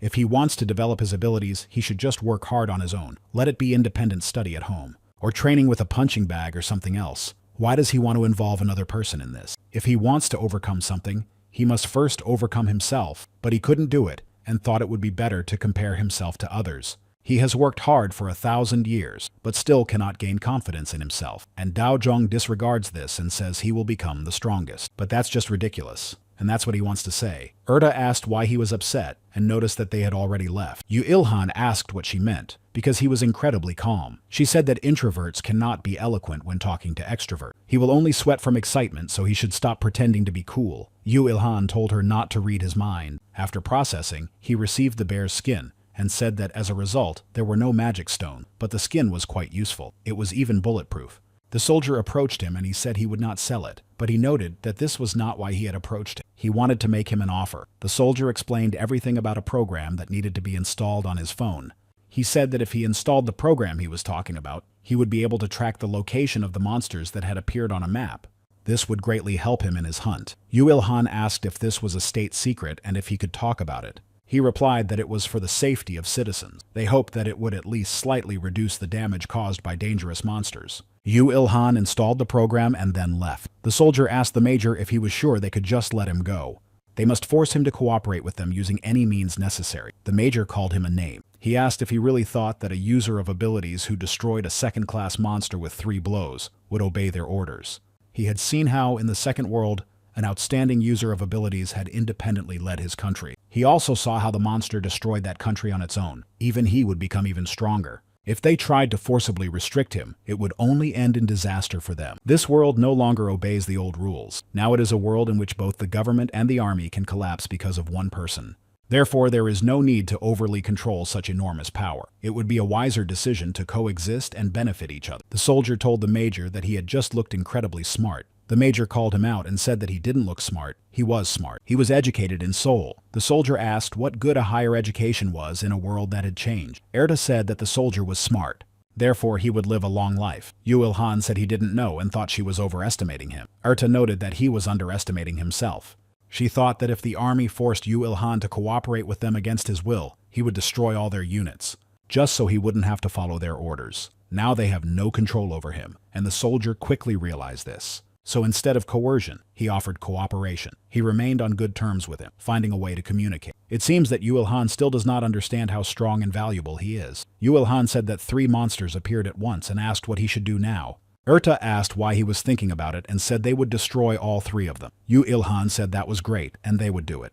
Yu Ilhan destroyed all 3 monsters but still remains at level 24. He doesn't understand why he only rose 1 level. Erta replied that it was because these monsters were weaker than the terrifying wolf and brown bear. His unique profession requires a lot of experience. If he were an ordinary person, he would now be at least at level 30. Yu Ilhan asked where a vague physiognomy could be strong and whether it was enough to call it a unique profession. Erta said that at the very least he had obtained many items that he sold to the army, which was interested in them. Now he has 1 billion in cash. Yu Ilhan said that with that kind of money, he could do whatever he wanted, and maybe he should look for some real estate. Erta said that it was foolish to spend large sums of money like that, and asked what he would do if he was tracked down. Such wastefulness is the same as shouting around that Sunbolt is Yu Ilhan. Therefore, only this time, and as a special bonus, she will erase people's memories. Only those involved in this case, and that would be the end of it. Yu Ilhan said that angel magic was the best in the world. Erta told him to praise her again. He thanked her and noted that she had been very helpful. The next morning, Yu Ilhan received a strange notification. Yu Ilhan did not understand what it was. He received a notification that the connection to the other world had been restored. From that moment on, it was possible to physically appear in the other world to which they had been summoned, and perform tasks for corresponding rewards. Yu Ilhan thought about the world he had been summoned to, and said that it looked like he would be alone again. He asked Erti what this was all about, and she said that the monsters on Earth had become much stronger. It was necessary to come up with a way to solve this problem. Yu Ilhan asked why they decided to send people to another world, where they could safely gain experience. Erta said that was correct. Yu Ilhan asked what about him. Other people were going to another world, but what about him? Erta said that he had always been alone, so what had changed now? He said that his mother would definitely ask him why he wasn't going to the other world. Erta said to tell her that there was nothing to learn there, and therefore there was no point in going. Yu Ilhan replied that he didn't want to behave like a schoolboy. She said she felt very sorry about his situation, but there was nothing she could do. She did not choose this fate for him. Yu Ilhan said that was true and that he thought he would not be able to go to the other world. Erta said that it was not impossible. If he became a higher being, he would have the opportunity to do so. If he succeeded, he would be able to go to the other world and even to heaven. Then he would be on the same level as the angels. Yu Ilhan said that if he became a higher being, he would be able to see Lita again. Erta thought that they were like lovers, separated by distance. If that was the case, then she was now playing the role of a mediator between them. And she really doesn't like it. Erta told him to keep training to become a higher being. Then he would be able to go to another world and meet his beloved again. Yu Ilhan asked how long it would take. She replied that it should take less than 1,000 years. Yu Ilhan said thank you. Now he felt much better. Yu Ilhan paid attention to what was being said on the breaking news. Starting today, a state of emergency had been declared throughout the country. His mother said that this had been announced not only in their country but throughout the world. It seemed that because of the monsters, they had no other choice. All schools and businesses were closed, and in the meantime, the army planned to destroy all the monsters. At the very least, people were forbidden from going outside. Yu Ilhan thought that even the government had realized that life could not go on as before. He told his parents to go to the other world. His father asked what was the point. He had been there for 10 years but had not even reached the 2nd grade. Yu Ilhan said that monsters would continue to appear and that they needed to become stronger. At least now it would be safer there than on Earth. His father said he understood, and if that was what he thought, then he would go, and he should not give up trying to control his mana and work hard. Yu Ilhan's mother asked why he was in such a hurry, and if he was really going to leave just like that. After that, he disappeared. She said she thought a little differently than his father. She would be happy if he tried hard but didn't overexert himself. Yu Ilhan asked why he would overexert himself. Then he said that the soup was very tasty today. His mother remarked that he was the hunter in the mask. Yu Ilhan asked how she knew. She asked how a mother could not recognize her own son. She was so surprised when she saw him on TV. But she knew it was him at a glance, despite the mask and different clothes. Yu Ilhan wondered how that was possible. He remembered Ertie's words that a penguin mother always knows where her penguin is. So that's how unique the skill of worrying about your child is. Yu Ilhan cried and said he was very moved. The world and the heavens ignore him. His mother asked who ignores him. She doesn't know how he became so strong, but she worries about him. So he should be careful and always make the right decisions. Surely he himself understands how scary monsters are, but people are much scarier than monsters, and he should not forget that there are many more evil people. So let him be constantly wary of them. Yu Ilhan thought that even though she was lecturing him, he was glad to hear her voice. She said she was pleased that he had such a good appetite this morning. She also said she was leaving, and that he should not do anything dangerous. Yu Ilhan told her to take care of herself, and then his mother disappeared. Yu Ilhan noticed the dirty dishes. Then he said that Lita always washed the dishes. His parents had gone to another world to gain experience. Although he cannot go there, he has other things to do. Erta said she would go to heaven for a short time to collect her reward for the task. He told her to bring back some ice cream on her way back. She was surprised by this request. Last night, Yu Ilhan bought a storage room with cash, and that would be his workshop. He didn't have any tools or equipment yet. But without processing, the skin and bones will quickly deteriorate. He wanted to use metal, but he doesn't have enough materials. This should be enough to process the bones, but it seems that processing and strengthening the leather takes too much time. At this rate, he doesn't know when he will be able to finish making the equipment. Erta said that he could do it with magic. He asked if she had returned yet and remarked that it was quick, then wanted to ask if she had bought ice cream. But he noticed that she was no longer as tiny as she used to be, and asked if she also knew how to use the magic of gigantism. Erta asked who he thought she was. All this time, she had been using miniaturization magic, but enough about that. Let's forget about it.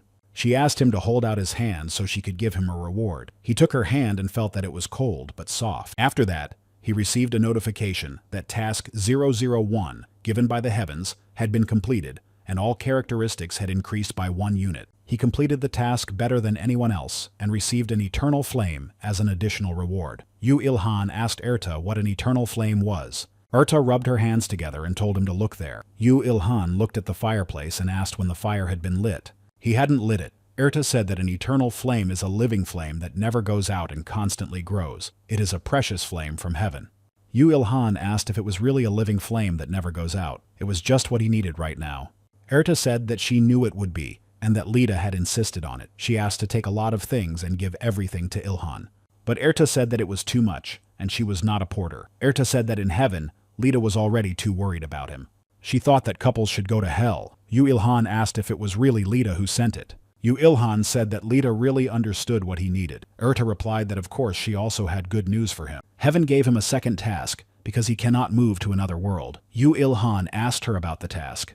She said that from now on he would create dungeons on Earth. Yu Ilhan was surprised by this news. He doesn't understand how and why to create dungeons, and why he should be doing this at all. So he said that dungeons sound fun. but he didn't think he could handle it. Still, he knew how to cook ramen and asked if she would. Erta asked what kind of nonsense this was. It was an order from heaven. He was given a task and he had to help create the underground world. Yu Ilhan thought about this task. Then he asked if this task was for her and not for him, so she should stop deceiving him. Erta said it was for the sake of Earth. In that case, it turns out that it was for him as well. He shouted that heaven told him to wait only 10 years, but in the end, those 10 years stretched into 1,000. They said that at the beginning of the Great Cataclysm, the monsters would be weak. But even that turned out to be a lie. And then they claimed that the monsters in the dungeons should help him grow, but they were useless. So what was going according to their plans? What was the point of making him believe their words? Erta said that this power affected living beings. When God stopped time on Earth, creatures developed resistance to this power, and as a result, the dungeons began to function differently than they should have. Yu Ilhan asked if that was her explanation for everything that had happened. She replied that it was, and he asked why she was so sure about it. Erta said that over the course of 1,000 years, he had honed various skills. In particular, his blacksmithing abilities had reached a divine level. The only being other than them capable of building dungeons was him. Yu Ilhan did not understand how this was possible. Erta suddenly praised him highly for no apparent reason. It seems very suspicious. He said that she was saying this to shift a huge amount of work onto his shoulders. Erta said that it was a win-win situation for both them and him. They carry out their orders and he receives rewards for completing the task. Yu Ilhan thought she was a good liar. He asked what would happen if he refused. Erta replied that the monsters would not come to the dungeon, which would force humanity to live in the wild. Yu Ilhan said that was bad. She gave him the blueprints and materials and promised that they would provide him with any help he needed. Harkonium, Pexin, and Elhazra are 3 metals used by higher beings, and they do not yet exist on Earth. Yu Ilhan thought that the precious stones were very large. Erta also provided him with tools. He said that the equipment was also of the highest quality. Could he really use all of this?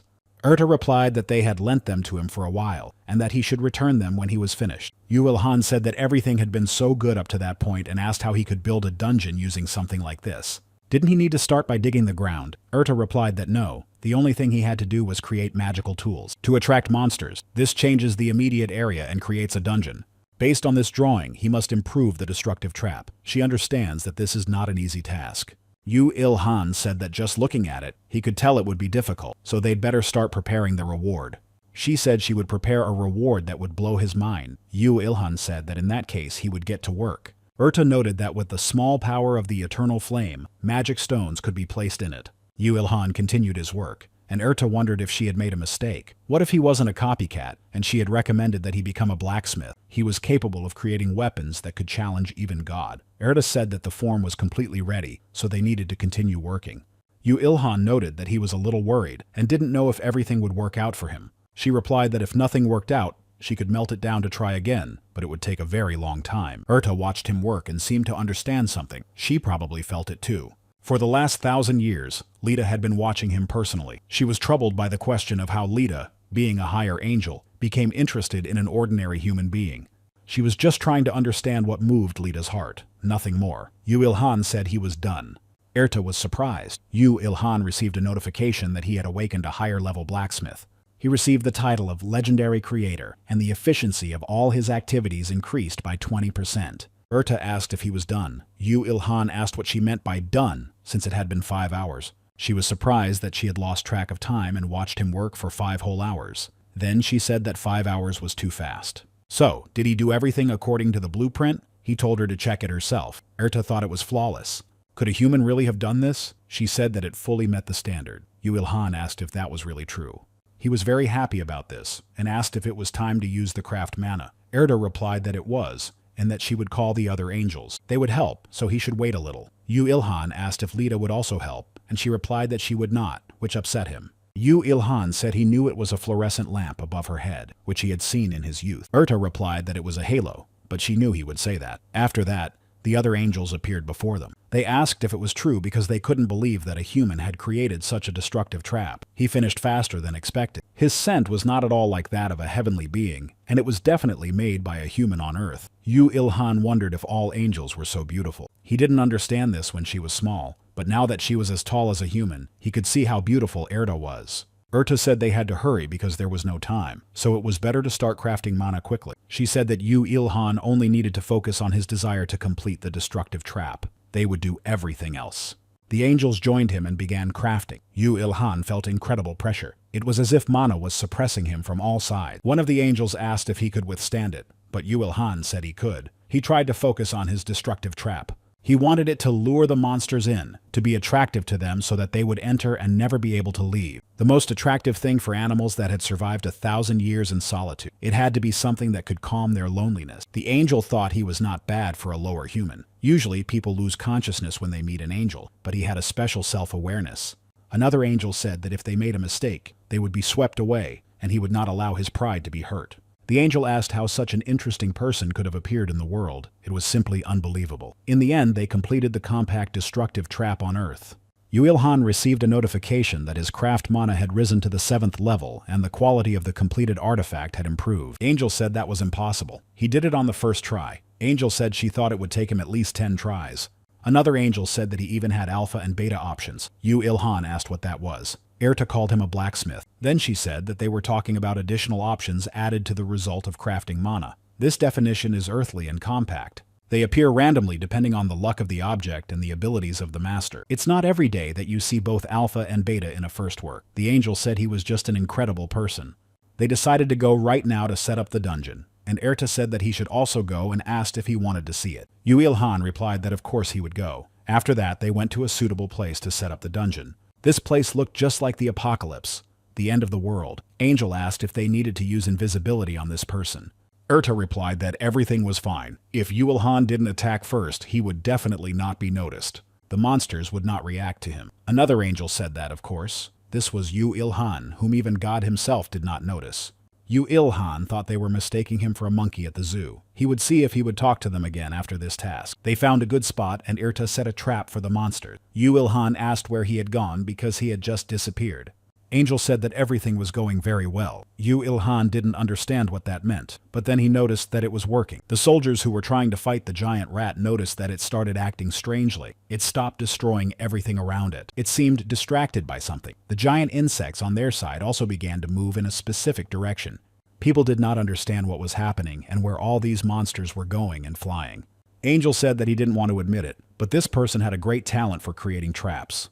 Erta said that other dungeons had also been activated. Yu Ilhan asked her about the other dungeons because she had said that they were unusable. She replied that this was true, but it was a pity to abandon them. So in other destructive traps, they used magic to change the energy of the dungeons to earthly energy. Yu Ilhan said that was why there was so little harcanium. Erta said that recycling was the first step towards an environmentally friendly environment. Angel watched their conversation and then said that the two of them were very close. Erta said that wasn't true. Yu Ilhan also confirmed that they were not particularly close, giving a dissatisfied look. Despite the fact that the animals had lived for 1,000 years, they were simply heading into a destructive trap, as God and the angels had intended. Divine power is absolute, and God is capable of sending all of humanity to the other world in an instant, and monsters are helpless before his almighty power. As a result, humans also dance on God's palm. The fact that he was left alone for 1,000 years was explained in one word: mistake.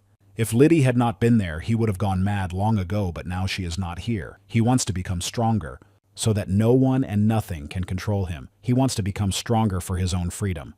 Yu Ilhan saw on the news that a report had come in that the sudden movement of monsters in Seoul last night was caused by the activation of the dungeon. They are located in different places. Dungeons have appeared not only in Seoul, but throughout Korea, Japan, and even in some parts of China.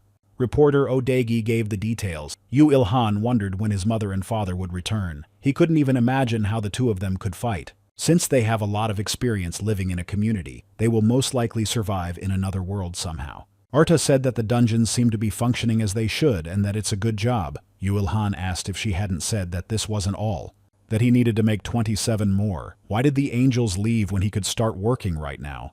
She replied that a tremendous amount of mana was needed to create a destructive trap. They needed 2 days to restore it. Yu Ilhan asked if they were the only angels, because there was also Lida, for example. Arta noted that not all angels were so free. For his convenience, Lida takes on extra work, which makes things difficult for her. She will not be able to appear on Earth for some time. Does he really think she doesn't understand what he's thinking? Yu Ilhan said he didn't say anything, but then thought that Lida wouldn't be able to come. He suggested going to the workshop and starting work on the foundation for now. Erta said that he was indeed completely immersed in his work. Yu Ilhan said he wondered why she had become bigger when they were creating the dungeon and was now small. She replied that as an angel, she had to perform another task, and this was the ideal size to be his assistant. Yu Ilhan said that she had drawn the line perfectly. Then he suggested making more traps for tomorrow. Urta said that since his results yesterday were beyond praise, she would make him a small gift. After that, he would hardly have time to make traps. Yu Ilhan asked if she wanted to give him more harcanium. This metal is very good. Urta told him to stop dreaming and then used her magic. She said that the drying and sterilization of the monster skin he had obtained while hunting was completed in a second. Yu Ilhan said that it was perfect. Even the quality had improved, and angelic magic was the best. Urta asked how he was doing. Now he had work to do, and he should praise her some more. Yu Ilhan said yes, and with this he would be able to make gloves and boots. He immediately set to work. After a while, he created rare-class, terrifying wolf leather gloves with 600 armor points and 700 attack points, and leather boots of a rare class of a terrifying wolf with 550 units of armor and 750 units of attack power. Yu Ilhan said that it was great, and that there was also a ventilation option. Still, it would be problematic if it was difficult for him to move due to the heat. Urta asked when he had time to learn the fastening technique, and he replied that he had said earlier that you need to know a lot of things for hard work. He would make armor from the bear's skin. Yu Ilhan immediately got to work without taking a break. Urta said that the day was over, and why didn't he take a break? Yu Ilhan replied that he was almost done, and that he didn't feel tired. She said that surely a sleepless night had no effect on his superhuman endurance. Yu Ilhan said that everything was ready.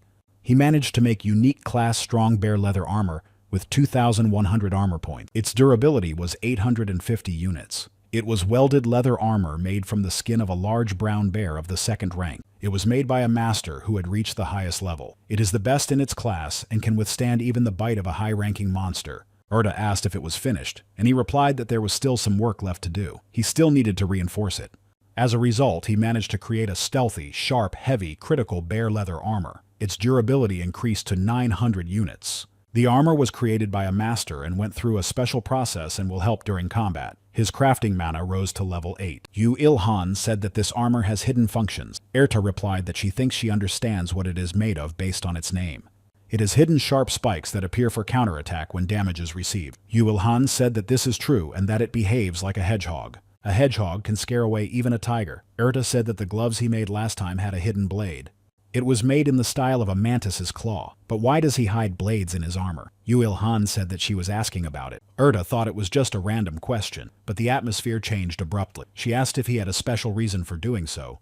Maybe a hedgehog hurt his parents or something. Yu Ilhan replied that it was all because of a man's dreams, and that she knew his parents were fine. She said that it was so profound, and then asked what kind of nonsense it was, because she had listened to it with a serious face. One way or another, it seems that this time there are alpha and beta options, but that's not the point, of course. Everyone may start to think that there will definitely be options in everything he creates with the help of crafting mana. Yu Ilhan said that he was like that. There were still bones left, and he decided to make a knife for processing them, because it was difficult to process monster bodies with a spear. He made a knife from the bone of a rare bear. Its attack level is 500, and its durability is 450. He also made a mask.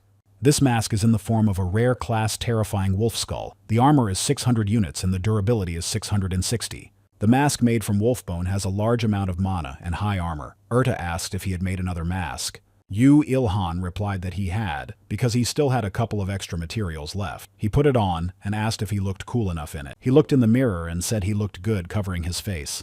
Urta asked what he had done with this mask. His presence became even weaker, which was incredible. Yu Ilhan said he hadn't done anything with it, especially since she herself knows about it. They heard something, and Yu Ilhan asked what the sound was. Could something be happening outside? Urta said that it sounded like someone was fighting a monster. Yu Ilhan couldn't understand how that was even possible. A huge second-class monster has appeared in the Cheano area, and people who are currently in the building are advised to urgently flee to another world. Urta said that the monster is not locked in the basement. Yu Ilhan hopes that it is weaker than a huge brown bear. She asks him if he is afraid to fight now because it is not like him. Yu Ilhan replies that no, that is not the case. If he is stronger than the bear, then he will need to skin it and make new armor, and the processing scares him more than the battle. Yu Ilhan said that before the fight, he needs to repair his steel spear. He immediately got to work. He managed to improve the sharp steel spear of a unique class. The attack power is 1,100. The durability is 715 units. It also has the option of increasing the probability of a critical hit by 20%. This miracle was created by a man of steel without the use of mana. Its abilities have increased as it has once again become a better weapon. Yu Ilhan said it was incredible. He only repaired it, but its attack power increased by 300 units. Yu Il-han asked Erta to give it to him, but she refused and he was offended. Then they rushed off to search for the monster. Erta said it was there. The military said that even an anti-tank missile didn't work. They asked those in the second class to come out and fight it with knives, and they needed to launch missiles. Because if they did nothing, the official residence of the South Korean president, the Blue House, would be under attack. Yu Il-han was surprised that, in addition to soldiers, those with second classes were also competing. In another world, they could safely accumulate experience points, but competing with a strong opponent here on Earth is too much. Even people with second-class abilities cannot easily defeat a second-class monster. Only they are not mistaken. Even if they can go to the other world, Earth is where he lives. Therefore, everything loses its meaning if it is destroyed. He does not plan to risk his life for others. But if he needs to try a little harder to save everyone else, he will do it. Erta said that this leopard is definitely stronger than a huge brown bear. The soldiers used fire against him. They hit it and are sure that if they try again and hit it in the face, it will definitely be wounded. But the monster was not harmed in any way. The soldiers began to shout for him to let them go. At that moment, Yu Il-han rushed to their aid. He said he had never been so grateful for his invisibility as he was now. Yu Il-han dealt a critical blow to the monster. The people immediately realized that it was Sunbolt. They were delighted that he had not gone to the other world, so they were saved. The soldiers continued to fire. The commander ordered everyone to fire everything they had, so that the monster would finally die. Yu Il-han decided to save the soldiers who had been captured by the monster. He approached them, and they noticed him. Yu Il-han reached out his hand to save them and pull them out. Then he told them that if they didn't want to die, they should hold onto his hand tightly. They held onto him and called for help. Yu Il-han descended to the ground with them. The soldiers thanked him for saving them. Then they said that from that day on, their favorite was Sunbolt. Yu Il-han thought that he did not do it to be considered a hero. He saved them only because he could. Yu Il-han noticed a monster approaching them and told them to run away. Yu Il-han told Erta that this monster was smarter than a bear. It understood who posed the greatest threat to it. Erta told him to be careful because the leopard had spotted him and his concealment had stopped working. He replied that there was no need to worry. This was an enemy he could defeat even if he had to fight head-on. The man with abilities said that this was their chance and they needed to attack. The leopard was focused on Sunbolt. Now is the perfect opportunity to attack, so let everyone use their magic and aim straight for his eyes. People noticed that someone had aimed lightning directly at the monster. They didn't understand where the lightning came from, and then they saw the helicopter. They thought that the girl sitting in the helicopter had summoned the lightning, and then they realized that it was the Empress. The guy asked the others if she had always been so beautiful. Yu Il-han continued to attack the leopard. People were worried about him and asked what they would do if Sunbolt died. Sensing danger, Yu Il-han's armor activated and released hedgehog needle. People watched all this and shouted that it was a huge hedgehog. Yu Il-han told Erta that his money had probably paid off and asked if she agreed. Erta replied that she had something to say. He looks terrible, incredibly terrible. Yu Il-han noted that appearance doesn't matter, as long as the equipment does its job. Erta said, that's how it is. So he doesn't mind if Lita sees him in this. He replied that he didn't and never would. Erta said that now he understands what she is talking about. Yu Il-han said that he is moving too intensely. Erta said that it looks like she is getting dizzy. Yu Il-han asked her not to do it on his head. He thinks he should have learned rock climbing. He approached the monster and dealt it a critical blow. His critical strike skill reached level 2. The soldiers noticed that the monster had slowed down and opened fire. Everyone shouted for them to keep shooting faster. For a second-class monster, attacks from people with only one class have no effect, but sometimes even an army of insects can defeat an elephant. Yu Il-han said that this demonstrates the importance of strategy. Erta said to finish quickly, and he asked why. He thinks they can take care of the rest, but she said that this leopard is on the verge of reaching the third class. Yu Il-han asked what was going on, and it looked disgusting. His upper body was beginning to mutate. The evolution was happening too fast. He's not the best at tentacle, so let him bring an elven archer or a night princess. Erta asked if he understood that this was no time for jokes. She hoped he understood that she would not be able to help him even if he died here. Yu Il-han replied that he thought the joke would at least help him not die, and he hasn't even completely turned into a third-class monster yet. He thought he needed to deal with it while he still had a chance, and then he noticed that the monster had been struck by lightning. Yu Il-han didn't understand what was happening, but he saw the Empress. She said she couldn't destroy him. The difference in levels was too great. Il-han realized that he was continuing to regenerate. He needed to inflict enough damage to stop him from regenerating. The Empress said she could strengthen him with magic, but after that she would have no mana left. Therefore, she needed to know if he was sure he could destroy him. He told her to just strengthen him already. The Empress replied that in that case she was counting on him, and then she jumped down and descended to him. Seeing her up close, he was a little confused. The Empress said that she needed to make physical contact and that it would use up all her mana. After that, she would not be able to help him in any way, and her life would be in his hands. Yu Ilhan wondered what she meant by her life being in his hands. He mentally told her not to be so trusting. The Empress said that they would begin now. After that, the spirit of thunder entered his body.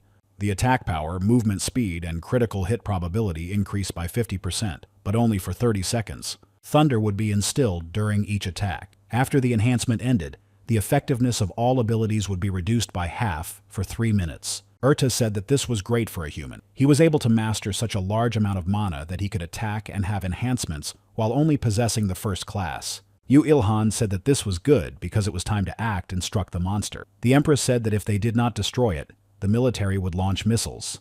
If it came to that, they would not be able to contain the increased damage to buildings and people. Yu Ilhan said that this could not be allowed to happen. His workshop was nearby. He then delivered a critical blow and an additional lightning strike, which helped defeat the monster. He received 784,983 experience points and reached level 28.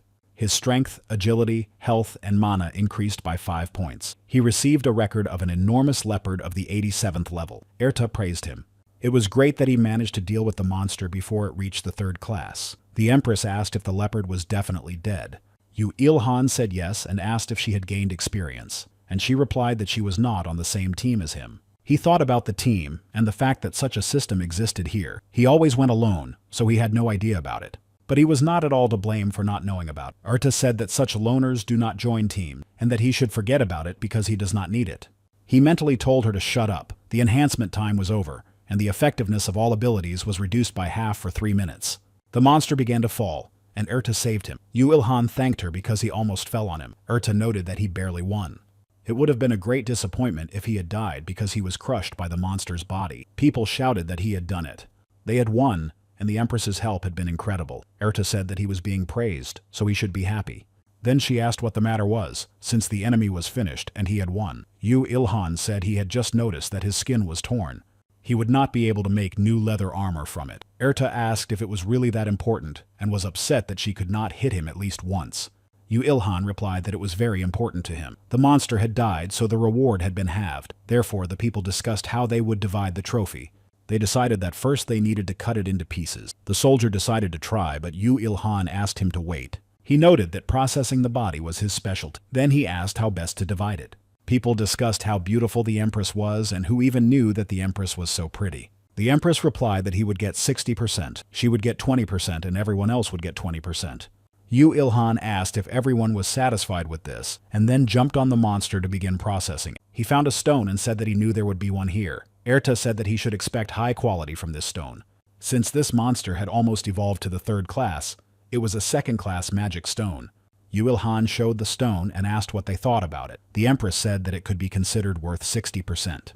He replied that then it would be his share, and they could divide the rest as they wished. The soldier noted that it was a magic stone and shouldn't it be counted separately. People agreed with him. They pointed out that they had also risked their lives in battle and had also been wounded, so they were against such a division. Erta said that this was to be expected. Lower creatures are completely hopeless. She was foolish to think that everyone was like him. Yu Ilhan thanked her for the praise. Erta said that at least he understood that it was a compliment. Yu Ilhan said that if everyone was against it, they would do so. The soldier said it was a good decision, and how lucky he was to be a polite person who listened to others. The boy added that they should have done this earlier. Erta asked what he was going to do, and if he would really give them the magic stone. He replied that in such a situation it was not easy to convince people. As his mother always said, it was not easy to settle relations between people with words, especially with those who want to surpass him. So why use words when he can use his strong fists? After that, he told his mother that she was very cool. Erta said that one could go crazy, and he noted that as a good son he would follow his mother's words. Yu Ilhan told the people that he would give them the magic stone, and then threw it back into the monster's body. The people couldn't believe that he had thrown it back in. He said to divide it as they wished, and as they had said, he would receive his share.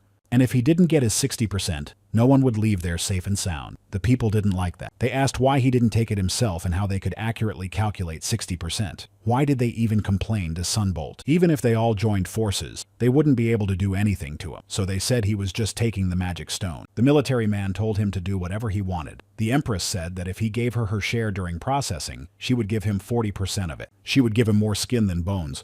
Yu Ilhan agreed. After the processing was complete, she decided to call a car, because she would need transportation to carry all of this. Yu Ilhan thought that if she called a car, she must be from a wealthy family, or she must have a successful business. Come to think of it, she flew here by helicopter, which must have cost a lot of money. The soldier asked Ilhan if he could process their fate. People began to ask him to save them and said they needed his help. They cannot remove the skin themselves, and even if they try to do so, they will only ruin everything. That is why they are asking him for help. The soldier said that he also wanted to get a trophy and go to the other world as soon as possible. Irta said that lower beings are what they are. A minute ago, they tried to take his magic stone, and now they are asking him to do the processing. People have no sense of shame at all. She doesn't like her job and will probably quit and move to the village. Yu Ilhan told her to call Lita as her replacement. Irta replied that she would continue working for now. Yu Ilhan told the people that he would take 50% for doing the processing. The people asked why he takes 40% from the Empress and 50% from them. This is discrimination. He demands 50% just for processing. Yu Ilhan said that if they didn't want to, they didn't have to. But the soldier stopped him and said it was fine. Let it be 50%. The people argued among themselves. One man insisted that everyone should do equal shares and asked another why he was taking one share more. Just look at the difference in size. The other asked why he was talking to him informally and asked how old he was. Yu Ilhan said it was time to go home, but the Empress asked him to wait and said that his skill of concealment was incredible. She would not have noticed him leaving if she had not been focused on him. Yu Ilhan thought about how he had not chosen this skill. The Empress said she would like to form a team with him if he didn't mind. She thought he would be the perfect partner. Yu Ilhan replied that he didn't think so. She replied that she understood and noted that she planned to stay on Earth. She was not so weak that she needed to return to another world for tasks, and surely he was not either. Most likely, they would see each other much more often. She gave him her business card and asked him to contact. Yu Ilhan took her business card and read her name on it. He was surprised that the Empress's name was Kang Meyer. He liked that she wasn't pushy, but he decided not to call her. Then he told Erdi that they needed to go home because there was still a lot of work to do. They returned to the workshop, and Yu Ilhan continued working on destructive traps for monsters. He was already finishing work on the 5th trap. Irta said that the monster was about to evolve to the 3rd class and that something was wrong with the Earth. Yu Ilhan told her to ask God. She shouted that she couldn't come to a conclusion on her own, and he repeated that she should ask God and noted that she was silent at that moment. So why is she complaining now? Especially since it's true. Irta replied that she had to maintain her reputation as a higher being. How could she show her dissatisfaction in front of a crowd of lower beings? Yu Ilhan pointed out that she didn't mind showing it in front of him. She asked why he was so calm, since this was a problem for his world. He did not understand what a huge problem the appearance of 3rd-class monsters was. Irta thought about the world where people only have 1st-class beings. The balance of power is now heavily skewed toward the monsters. At the moment, people are becoming stronger in another world by performing simple tasks given to them by God, but monsters are evolving much faster. How can they restore the balance? Yu Ilhan said he was worried, but he would achieve nothing by simply worrying, so he just does what he can. He asked how things were going in other countries. Irta replied that Korea is the only country where monsters are on the verge of reaching the 3rd class. Yu Ilhan said that then the destructive trap could be considered a problem. Irta thought about how the destructive trap had strengthened the monsters. In general, this is impossible, but it could have been a trigger. Probably the monsters sensed the threat, awakened, and became aggressive. Irta said that in other worlds, the monsters were sealed away before they had time to suspect anything. For this reason, most of the monsters' evolution takes place in dungeons. More and more dangerous monsters appear in dungeons. This is all due to countless crossbreeding. Dangerous monsters devour each other, which is why evolution in dungeons is very rare. Yu Ilhan said that it was a real den of demons. Irta said that if they were not locked up in the dungeons, they would evolve, and they will destroy people, not other monsters. Monsters do not often fight each other, so their growth slows down in the dungeons. Yu Ilhan said that it turns out that dungeons are necessary for humans. Irta replied that this is true, which also means that he is of great benefit to humanity. Because he creates dungeons, he said he needed to hurry up and make more destructive traps. Irta asked if he liked creating different things, and he replied that he did because it was fun. But that wouldn't make any sense if that were all there was to it. The reason he creates things is to gain new experiences. Irta thought that he had to live in an unchanging world for 1,000 years all by himself. Now it was clear why he wanted to gain new experiences. But what was she thinking? She felt sympathy for a lower being, but in reality, that's not such a bad feeling. Irta told him to become stronger so that he could experience many more things whenever and wherever he wanted. Yu Ilhan replied that he knew that he would become stronger. When night fell, the angels returned, having restored their mana. Having finished creating destructive traps with the help of mana crafting, the angels went to create a dungeon. He doesn't know in which country the dungeon will be, but he hopes that dangerous monsters will no longer appear. Erta said that even if a third-class monster appeared because of the destructive trap, it would not be his fault.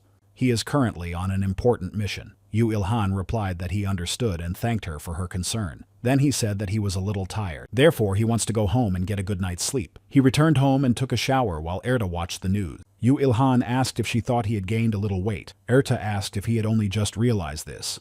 He grows with every level up, so he shouldn't be surprised. Yu Ilhan said that he felt like he looked better. He asked her what she thought. Erta replied that his face was of no importance to a superior being like her. But for a human, it might matter. He told her to just look at it, at his biceps and triceps. She threw some chips at him. Then she told him not to block her view of the TV and to get dressed. Yu Ilhan said he was going to bed and that she should go to bed early too, and not to watch TV for too long. Yu Ilhan went to his room and Erta picked up the chips.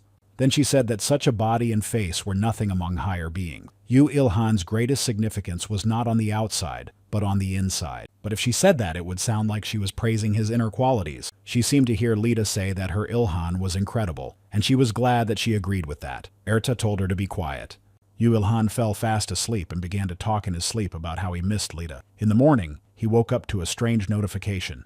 At first, he thought it was an alarm clock, but then he saw that it was a skill. He had reached the maximum level of relaxation. All indicators of rest efficiency were increased. Yu Ilhan was surprised that such a skill existed and that it was so absurd. Erta was also surprised and asked when he had managed to acquire a skill with an SSS difficulty level. He was surprised that the relaxation skill had an SSS rank. He thought she was joking. Erta asked how he learned it, since even she hadn't learned it yet. Yu Ilhan didn't know how to explain. He wondered if she was serious and if this skill was really that impressive. He said that every night for the past 100 years, he had been trying to find a way to sleep in the greatest comfort. Erta was surprised that he had studied sleep with such zeal and that it was incredible. She said that he had learned a skill that was probably difficult to acquire, but it was even harder to promote it. Therefore, it was very impressive, and she was truly amazed. Yu Ilhan asked what this skill was needed for. Erta replied that it was to sleep well and rest. Yu Ilhan asked if that was all, and she asked what else it was for.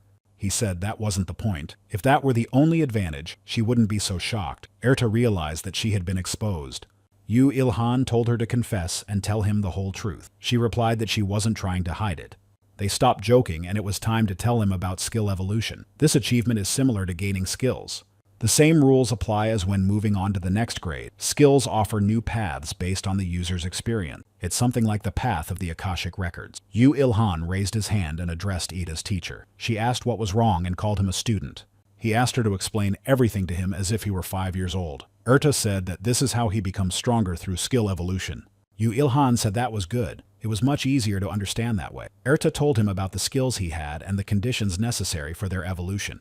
These were taijutsu, spear mastery, rest, and concealment. There were no further levels in crafting and blacksmithing, and he had already achieved perfection in them. Stealth is a skill he cannot control, so they will not take it into account. The requirements for evolution in taijutsu and spear skills are difficult to achieve at his level, so they will also exclude them.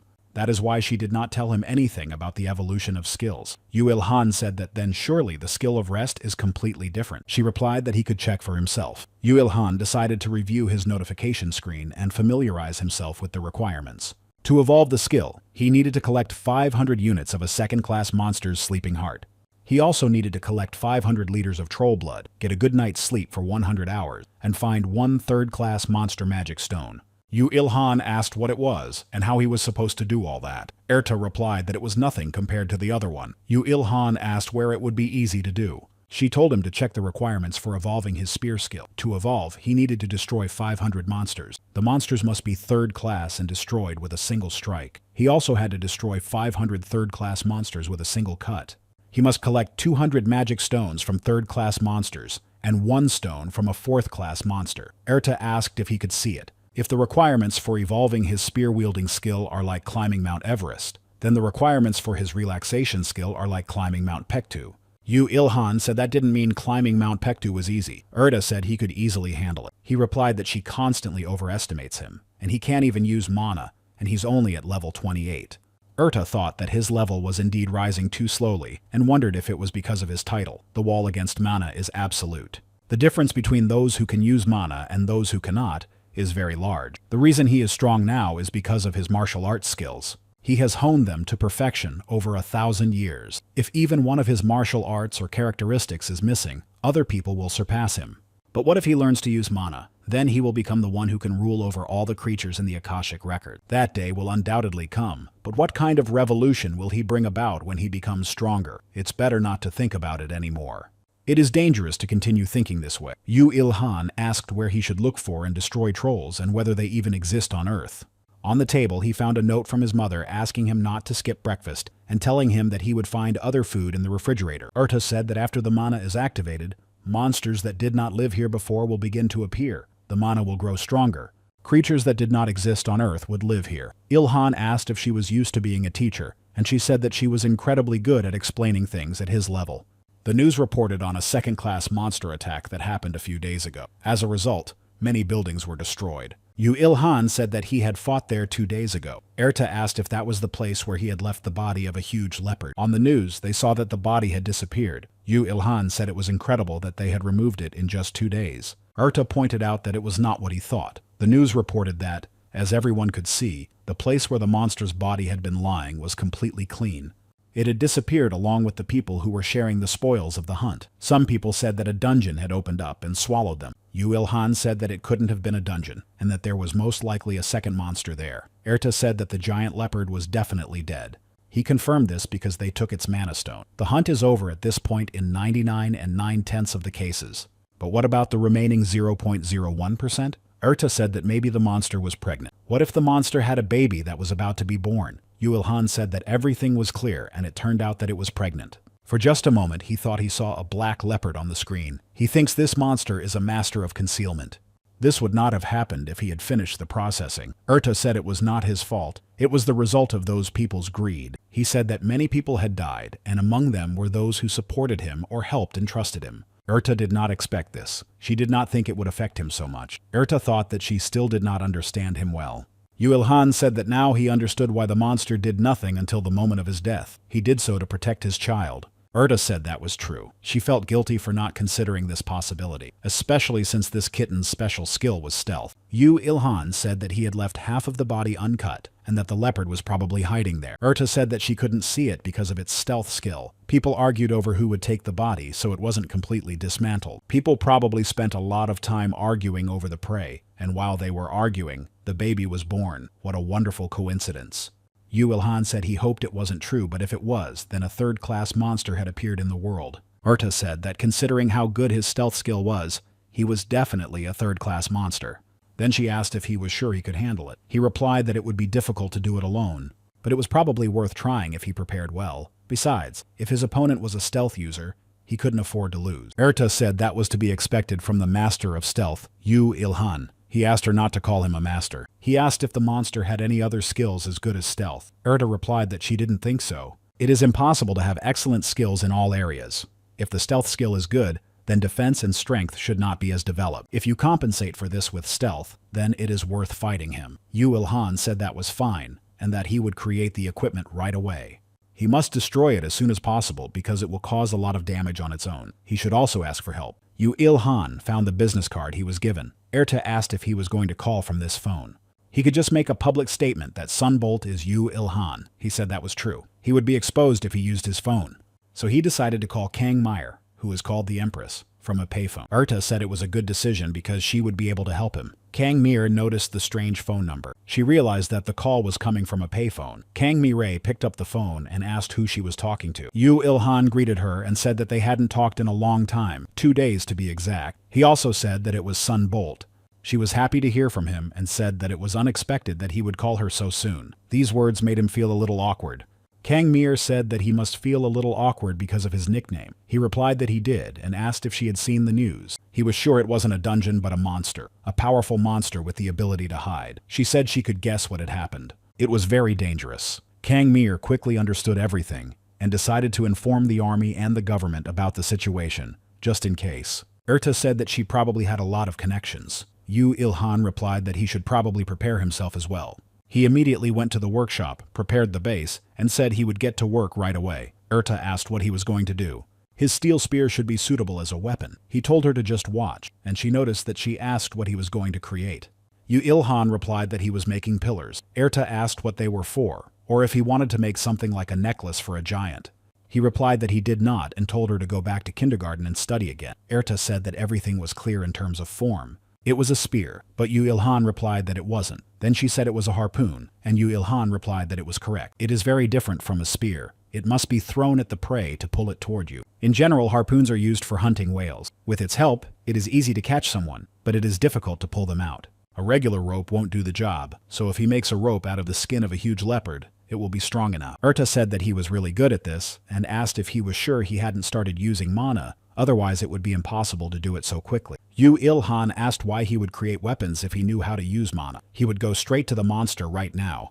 He finished the work, and said that everything was ready. Erta noted that using a mother's bones to destroy her child was cruel. Yu Ilhan said that it made a good fishing rod, and then used mana to craft it, but Erta told him to wait. She asked if he was going to use all the stone to create just one weapon, and if he didn't think it was an excessive expense. Yu Ilhan replied that it was not, and that it was for his own survival. Erta thought that this must be Yu Ilhan's way of thinking. He began crafting mana and created an aggressive and cruel leopard hunter's harpoon. His crafting skill reached level 12. Erta said that even the skill activation time had decreased. Crafting mana is usually not that easy, so he had better not make a mistake. Yu Ilhan said that the alpha and beta options had reappeared. Erta noted that such options do not always appear. He finished creating a unique class harpoon with an attack power of 1,050 units. Its durability is 960. Additional options include a 20% increase in critical hit probability and damage. The binding force has also increased by 20%. Thanks to the craftsman's first-class skills, the harpoon is much stronger and more effective. Yu Ilhan said that even the options are top-notch. The Akashi Chronicles understand everything, and the options are indeed great. This weapon turned out to be twice as good as planned. Erta thought that at the moment it was cheating. Yu Ilhan asked her what was wrong. After that, he got ready to go hunting. First, he called Kangmire. She asked if he was ready and said she would be there soon. Yu Ilhan told her not to go right away. The monster has the ability to hide and could attack her from behind. It was born almost immediately after his mother's death 2 days ago, but it was still there. Kangmire asked why. Yu Ilhan replied that it was probably to take revenge on the people who killed his mother. They needed to be especially careful, because they were the ones who killed the giant leopard. Kangmire said she was ready, but did he have a plan? Yu Ilhan replied that he did. He would make sure that the monster could not use its stealth, so he should wait until then. She said she would leave that to him. Then Yu Ilhan went in search of the monster. Erta said it was not far from them. Yu Ilhan said that he didn't seem scared at all, which was very brave. Erta replied that he probably just trusted his stealth. Also, he hasn't noticed him yet. Yu Ilhan said he was curious to know how long it would take to make him afraid. He thought he had made a sound on purpose, but the monster did not attack. So he tried again. The monster should have attacked him by now. Erta said she doubted he had found him, and Yu Ilhan replied that couldn't be. She noted that it simply meant that his stealth skill was better than that of a leopard. His poles and harpoon were also hidden by his stealth. Yu Ilhan asked if he didn't notice anything, even though he had set a trap right in front of him. Erta said that he was truly born to be an assassin. He should definitely choose assassin as his subclass when he next changes titles. Yu Ilhan said that it was very humiliating, even though it was a good thing. Erta noted that in any case he had the advantage in this situation, so he shouldn't miss his chance. Yu Ilhan noticed a leopard passing by and said he wouldn't miss it. With the help of a harpoon, Yu Ilhan's damage increased by 10% due to stealth and his spear skill. Yu Ilhan realized that since the harpoon was considered a spear, he would receive the skill effect. He threw the harpoon at the leopard and managed to catch it. Erta said that it was about half the size of its mother, but it definitely possessed third-class ability. Yu Ilhan said that he received bonus effects from his stealth and spear skills, but the harpoon still only went in halfway. Erta said that if this monster had been a normal third-class monster, it would have been even worse. Since he specializes in stealth, his health and defense must be reduced, so let him rejoice that he has developed stealth. Yu Ilhan said he knew. He put on his mask and the monster began to struggle. Erta told him to be careful. He noticed that the monster was fast and began to run away from it. Yu Ilhan said that the rope was holding well. Then he dealt a critical blow to the monster. The monster attacked him in response, but he defended himself with his gloves. Then he said that the bone blades were all broken, but at least his hand was okay. Moreover, he would be able to repair them. Erta thought that the hedgehog's terrible defense on his hands had helped after all, and that was very unfortunate. The monster tried to strike him, but Yu Ilhan managed to jump out of the way in time and asked what that was. Erta said it was a skill, because what else could it be? Yu Ilhan said that he must have a lot of tricks up his sleeve if he possessed third-class skills. But let him look at it. If he resists, it will only hurt more. The monster began to gnaw at the rope, and Erta said that they needed to use the other harpoons before he cut through the rope. Yahello replied that he knew. He didn't think he would have the skill to cut at a long distance. He thought monsters were just very strong beasts, but now he had to face monsters that were beyond common sense and logic. Yahello threw another harpoon at the leopard, and said that with a paw like that, he wouldn't be able to use his long-range skill. Erta said that he was quite talented at throwing spears. Yahello replied that she should call him Ishmael. She asked why, and he asked if she knew about Moby Dick. Erta noted that it was too early to relax. The situation was not yet resolved. Then he heard someone calling him, asking if he was the monster. It was Kang Meyer. She said that the monster was indeed good at hiding. Then she used a double lightning strike, and she asked how he managed to catch this monster. Yahello was surprised when he saw her. Then he said that someone who struck the monster with lightning shouldn't be asking that question. He thought that she was definitely not an ordinary hunter. The power of this attack is impressive for a first-class hunter, but what's even more important is that it looks like he's moving again. Yahello told her to attack him when she was ready. The monster was strong, so he didn't know how long the pillars would hold. He asked when she would be able to counterattack. Kang Mi-rae replied that she could do it now using lightning. In a few minutes, she will be able to deliver a powerful blow. Yahello told her to warn him when she was ready, when she would use a powerful attack. Erta said that his mana was not yet depleted, and Yahello replied that he knew. With this look, he informs him of his intention to destroy him. He had seen such eyes many times before. A beast driven into a corner becomes much stronger because of its desire to survive. Strangely enough, it is at this moment that living creatures shine the brightest, as if the flames are burning even more intensely. Because he knows that after this flame, there will be emptiness. The monster used a skill, and Yahello asked Erta what it was. In his opinion, it is quite powerful. Erta said that it is a bleeding mineralization buff, so he should be careful. Yahello said that it is very evil. Kang Meyer wanted to use lightning, but said that lightning would not reach him. It would be difficult to get even closer to him. Yahello said that he was very persistent and asked if he wanted his paws to be severed. He thought that in order to paralyze him as before, he would have to wait for the Empress to be ready. Yahello jumped onto her car and asked if she had stronger magical abilities. Her driver asked what about that, and whether that would also be insufficient, and showed his weapon. Yahello replied that it would not. He was just thinking about something, but now was not the time to think about it. Then Kang Meyer asked if he knew how to use weapons. Yahello replied that he knew how to use most of the weapons on Earth. He grabbed the weapon and rushed towards the monster. Kang Meyer said she wouldn't believe it if someone else said that, but it seemed like he was telling the truth. Erta asked if he had doubts because he was worried about damaging his skin. Yahello asked when she had gotten to know him so well, and she replied that his thoughts were obvious. He said that it would be difficult now. Using taijutsu or a spear wouldn't help, and he doubted that a harpoon would be much use, and it seemed that the pillars wouldn't last long. Erta warned him and shouted that he had pulled out the pole. Yahello said that the rope hadn't broken, and that he had indeed managed to make it very strong. She said that now was not the time for fun. Kang Meyer noticed that the monster was breaking free and said that there was only a minute left and not much time. Now it was only a matter of time before the other pillars would hold. Yahello approached him and said to let him try it, and then he called him an alien monster. Erta noted that this monster was from Earth. Yahello attacked him with his weapon. He received a notification that he had reached the maximum level in shooting. Erta was surprised that he had mastered shooting in such a short time. Kang Meyer asked why a regular rifle could do so much damage and whether it had a buff. She was surprised. Erta thought that otherwise the rifle would be useless against a third-class monster, but Yahello's shooting skill expanded the limits of the weapon. Yahello told Kang Mi-rae to use her magic, and she said there were 7 seconds left. The monster knocked the weapon out of his hands and he bent down to pick it up. At that moment, the monster wanted to attack him, but Kang Mi-rae used a triple lightning bolt. Then she asked if it worked. Yahello said that wasn't all. He noticed that the monster had used concealment, but from the very beginning, concealment did not work on him. Therefore, he was able to deliver a powerful blow to it. Kang Mi-rae was surprised that he saw it through its invisibility. She doesn't understand how he could have noticed it. Yahello used a rope to tie it up and learned the skill of tying. Erta asked why he wouldn't destroy it, and he replied that he wanted to do something. At that moment, Kang Mi-rae approached him. He suggested that she form a team, or perhaps she wanted him to take all the experience again. Such an unexpected proposal surprised her, but Kang Mi-rae agreed, and they shook hands. They received a notification about the formation of a team of 2 members. Yahello noticed that he could check the statuses of the team members. He felt as if his senses had improved. Kang Mi-rae asked why he was acting as if he had never created a team before. Yahello replied that it had just been a long time ago. Kang Mi-rae asked if that was really the case. He thought that the Empress was very quick to grasp things. He said goodbye to the monster and struck it. For destroying it, he received 2,938,097 experience points. Yahello reached level 36, His strength, agility, health, and mana stats were increased by 10 points. He received a record of a level 102 Phantom Leopard. Erta said that he had jumped from level 28 to level 36 in one move. Yu Il-han said he felt a little nauseous and asked if he had really gained all that experience because it was too much. Then he turned his attention to Kang Mi-rae. He said that it looked like she had received the same amount. Erta noted that a third-class monster was different from a second-class monster after all. But considering the amount of experience he had gained, his level had risen relatively little. Probably because of his title, he received a lot of penalty points. He asked if it was really true, and then said that his head had finally stopped hurting.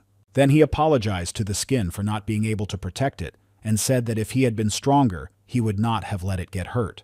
Erta told him not to apologize to the skin. Yu Il-han pointed out that she should think for herself how cool the armor would be if he had made it from the skin of a third-class monster. Erta said that was true. Yu Il-han was very upset.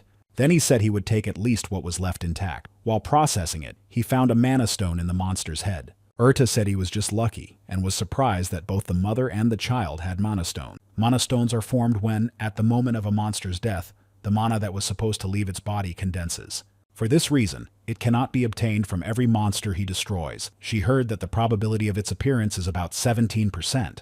The lower the class, the higher the probability, and the higher the class, the lower the probability. Yu Il-han asked her to explain it more briefly. Erta said that he was incredibly lucky. Yu Il-han took out the stone and said that he had found it. She said that it was quite large, as expected of a third-class monster. Yu Il-han remembered something and asked her to wait. The third-class monster's mana stone was one of the conditions for the evolution of other skills. He needed to fulfill other conditions for evolution as well.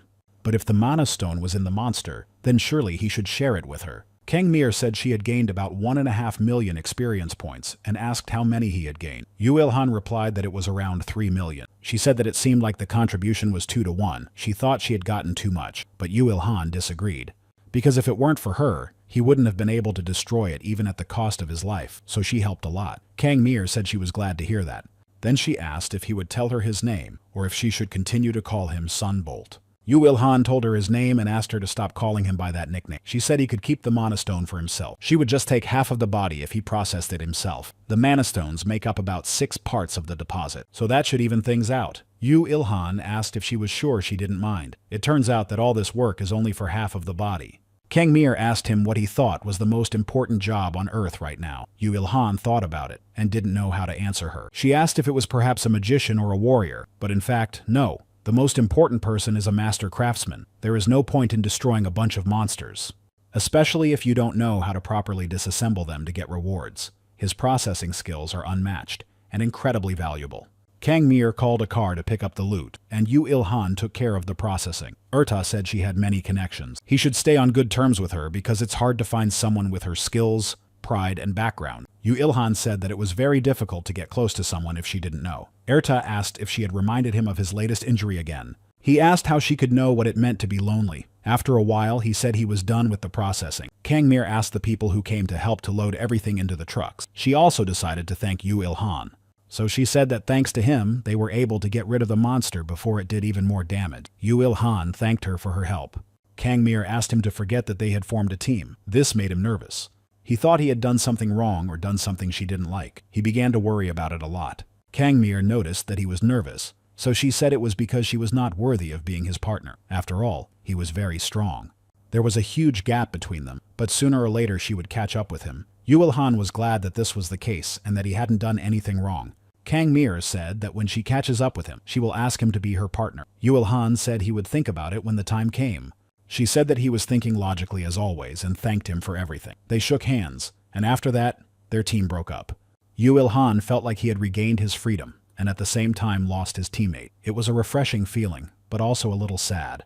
The team status window also disappeared. Kang Mi-rae called out, and she said she was leaving, but then she remembered something. So she asked Fred to wait a second and returned to Yu Il-han to ask him something. She asked if he could give her his phone number. Yu Il-han said it was a little awkward, but she promised not to tell anyone his name or number. Yu Il-han wondered if he could trust her, but he already knew the answer. So he said he would give her his number and thought that his answer to the question of whether he could trust Kang Mi-rae would be yes. After that, he gave her his phone number. Kang Mirai thanked him and said she would definitely contact him. Yu Il-han said that it was the first time he had received a phone number from a girl. Erta said that it was sad to see how happy he was about it. He replied that he was not happy, but had only gained the right to be confident in the eyes of other people. Erta said that sounded even sadder. Returning to the workshop, Yu Il-han said who would have thought that he would so easily destroy a third-class monster when he thought it was impossible. Karma really does exist. It helped him complete 1 point for skill evolution. Erta said she didn't mind his optimistic attitude. Yu Il-han asked why it didn't sound like a compliment, and she replied that it was, but she thought he was right. Then he said that the problem was with the trolls, and that he had not heard of them appearing on Earth. Erta said that if he were a different person, he would just go to another world. He said he wasn't going there, not because he didn't want to. He just couldn't get there. Erta said she knew, and asked him to calm down. The concentration of mana on Earth is increasing. Therefore, trolls will soon appear. He asked why he needed troll blood to evolve his relaxation skill. Was it because this blood had healing properties? Erta replied that this was the case if he was resistant to the most dangerous poisons. Yu Il-han said that it was not just resistance to poisons, and asked why the level increased with each conversation about it. Resistance to poisons, then resistance to strong poisons, and now resistance to the most dangerous poisons. He couldn't even imagine what would happen next. She told him not to think about drinking the monster's blood or eating it. Only crazy people are capable of such things. The sleeping second-class monsters are a big problem. They need to be destroyed with one blow. He said that the weapons definitely need to be improved. He asked if she could share some of her precious stones, and she said no. Yu Il-han asked her not to be so greedy, but she said that it would create a huge imbalance. Lending him a hammer and anvil was already a great act of kindness.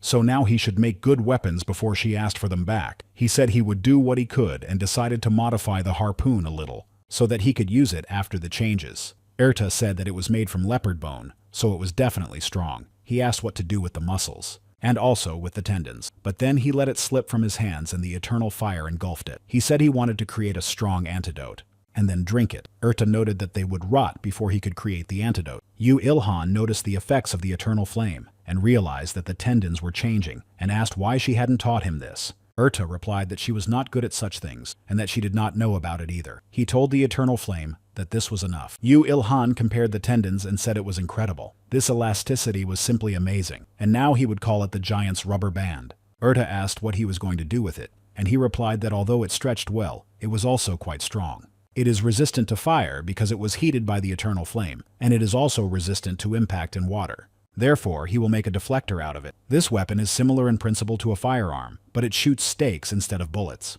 If tendons are used to operate it, it will be more like a crossbow. The repeller is difficult to use, but its power is high, and he would especially like to note its penetration power. This weapon is more likely to be seen in a game than in real life. It also uses the elasticity of giant rubber bands instead of gunpowder. Eternal flame is the best source of energy. It returns more power than he puts into it. Erta said she cannot help but recognize the endless energy he now has. She is amazed that incredible ideas come to his mind every time. Now even she can't wait to see what he will come up with next. Yu Il-han said that he would adapt it to the limit of his power. Erta said that only monsters like him could use it. He said he would use a leopard's tooth as a bullet. It is much sharper and stronger than his bones. It would be perfect if he just secured it with a leopard's mana stone. Erta said that it was already strong enough on its own. If he was confident enough to compete against a third-class monster before the trolls appeared, then he could use it now. Yu Il-han said he would probably save it for later because he didn't really want to fight another third-class monster. He called the deflector expensive and promised that he would get a mana stone especially for it later. Erta thought that he didn't know how to give up. Yu Il-han finished his craft, and Erta asked if everything was ready. He replied that now he just needed to put the giant's rubber band on his tooth. He divided the power into 3 levels. Yu Il-han tried to charge it and said it was very stable. Then he started calling for his mother. Erta said that his mother was now in the other world and was not here. Yu Il-han asked how long it took him to charge it. She replied that it took 2 seconds. He said that he probably wouldn't be able to use it for long during a real battle. Already at the first level, he called his mother, and surely when he charged the 3rd level, he would call his distant ancestors. Yu Il-han tried to charge the next level and began to shout his mother's name and the word mother 3 times. Erta said that his great-grandmother was coming out. Then she said that it took him 10 seconds to reach the 2nd level and 2 minutes to reach the 3rd. Yu Il-han said that he would die now. He completed a unique light flash deflector, and its strength is 1,240 units. The impact force of the 1st level is 1,200. The 2nd level is 1,800, and the 3rd level is 2,900 units. The attack charge speed option has increased by 20%. Ilhan asked Erta if she could see it. He now has an alpha option even without crafting mana. His attack and charging time will be reduced. He was very happy about this. Erta said that with the tooth, its length exceeded 3 meters, and that was definitely a disadvantage. He said that she always found disadvantages in everything. This was in case a giant appeared, and now he needed to make weapons for smaller monsters. Erta was surprised that he was going to make another weapon. All night long, he made fake earth-shattering traps, and his mana crafting skill reached level 24. Now he can create better artifacts. At the same time, the mana cost would be lower. He said he had finished another one. They were surprised that it also had an option, and that this trap was very good. It could lead to overflow. Erta said that this was the 17th destructive trap he had made. Initially, he was supposed to make 11 more, but it seems that now he has 8 left. Ilhan asked if it was because of overflow. He noticed that the trap was glowing brightly. Erta replied that he was quick to catch on and that he was right because his traps were incredibly good. They have a wide range and are so good that other destructive traps around the world have also been settled. If all the monsters were attracted by only one powerful destructive trap, then the remaining traps would be empty. If he continues to spread mana around where there are no monsters for the sake of attraction, what do you think will happen? Ilhan asked if people would fall into the trap instead of them, and she replied that they would not. The random records of the Akashic records and the mana of the traps will collide. As a result, new monsters will be born. He asked her to explain as if he were 5 years old. She said that a super strong monster would appear. It would gnaw its way into the trap. Ilhan said that was great and made it easier to understand. Now he understood the terrible overflow. He would like to stay away from third-class monsters now. He managed to destroy the ghost leopard because its ability was stealth, but even so, he couldn't defeat it on his own. He wouldn't be able to destroy third-class monsters with his current strength. Erta said that they would reduce the number of traps to prevent overcrowding. Angel said that it was very annoying that so many unexpected things were happening on Earth, especially him. So he told Erta that it would be better for her to keep this person under close supervision. She noted that he was not a person they could control. She had been ordered to help him, and she had not been told to watch him and limit his abilities. The angel said that she was very stubborn. Erta took out her weapon and called the angel by the name Xiu. Then she told him to focus on his duties instead of telling her what to do. Ilhan thought he had never seen Erta angry before. Another angel asked why he was interfering in matters that did not concern him. The angel standing nearby said that was right, and that he should not meddle in Erta's affairs. It would be better for him to mind his own business. Then the angel approached her and asked her not to be angry. He said he was sure that Shweta did not want to interfere with her work, but she believed that he should watch his behavior. Ilhan thought that angels were no different from humans, except for the fact that they were higher being. Erta was also like an ordinary person. The angels took the destructive traps and went to set them up. Then Erta said that she showed him a side of herself that she shouldn't have revealed. Ilhan said that it was unexpected in a good way. He was surprised that angels were capable of showing their emotions. She said she didn't even know if he was smart or not. Angels have long since abandoned pitiful emotions. Ilhan said that it didn't seem like that guy had left them. Erta said that's why he's incredible. Ilhan asked how he was connected to this. Erta noted that she was talking about his talents and skills. They are at such a high level that they even made the angel jealous. Ilhan said that she was overestimating him as usual. Erta pointed out that he was underestimating himself. She thought that he had too low an opinion of himself, and to some extent, that was not a bad thing. If he believed in himself too much and challenged God, but it was not worth thinking about it too much. Disrespectful thoughts almost entered her head. Erta said that in any case, she had to tell him something about the reward for the task of creating destructive traps. Ilhan said he would only accept material things. She noted that he would change his mind as soon as he heard what she had to say. There was a new type of metal in the dungeon that had appeared on Earth, and she would tell him where it was. Ilhan told her to go ahead.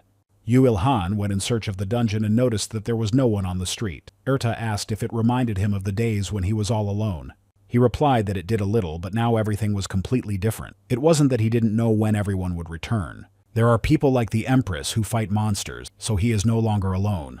They reached the right place, and Ilhan asked if this was the entrance to the dungeon. He was pleased that this dungeon was in Korea. That's why he was able to get there on foot. Due to the emergency situation, he cannot leave the country.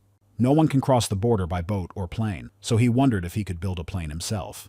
Erta asked if they could start already, and he said yes, and that this was probably the entrance to the underground. He tried to enter but was denied access. A message appeared on the screen stating that entry was prohibited to all people below level 50. Ilhan said that it said here that no one below level 50 could enter, and he was still at level 36. Erta asked who he thought she was. He replied that she was a rude angel and a trespasser. but Erta said that she was a higher being who created destructive traps and controlled them. Then Erta lifted the entry ban. She said that now he could enter. Yu Ilhan noted that she was more useful than he had thought. Erta told him not to forget that she was an incredibly useful helper to him. Yu Ilhan said he would try again. He just touched the entrance and immediately found himself in the dungeon. Then he asked how everything worked here and said that he thought it was really cool. Erta said that he was the one who created it. After that, she decided to give him a quiz and asked how new monsters appear on Earth. Yu Ilhan replied that she had said it happens when the mana in the atmosphere reaches a certain concentration. She replied that this was the most basic condition and asked who appeared in abandoned rice jugs. He replied that it was rice weevils.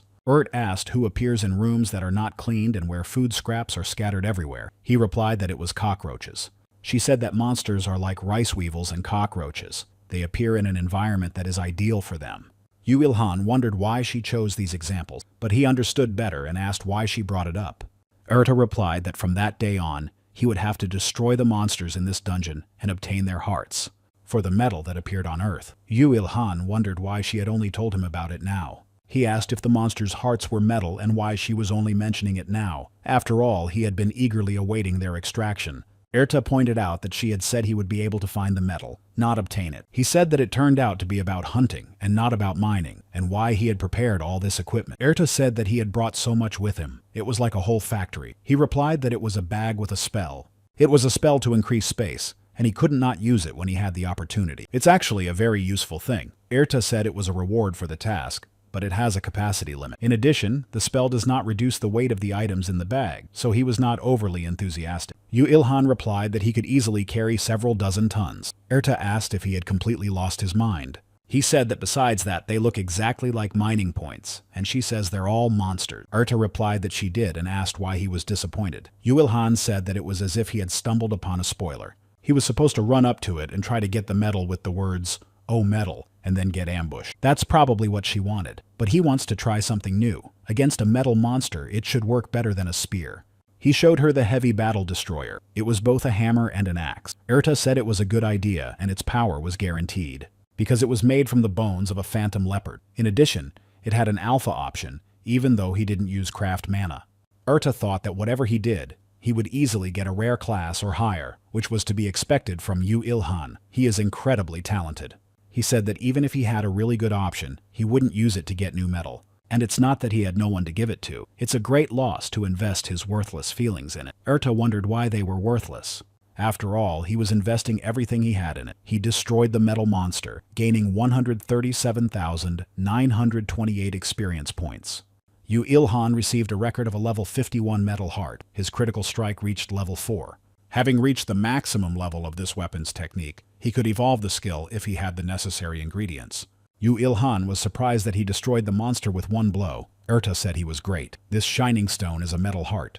It is the strongest part of its body and contains all of its mana. For this reason, metal hearts do not have mana stones. If a monster with a metal heart senses danger, it can secure this part of its body with mana. Usually, one person distracts it while another attacks it from behind. Yu Ilhan thought he was too easy for a second-class monster. But the thing is, he's just weak against surprise attacks, and that's a bit of a bummer. But danger always finds a way to get closer. If you lower your guard, people are always attacked when they think it's easier than they thought.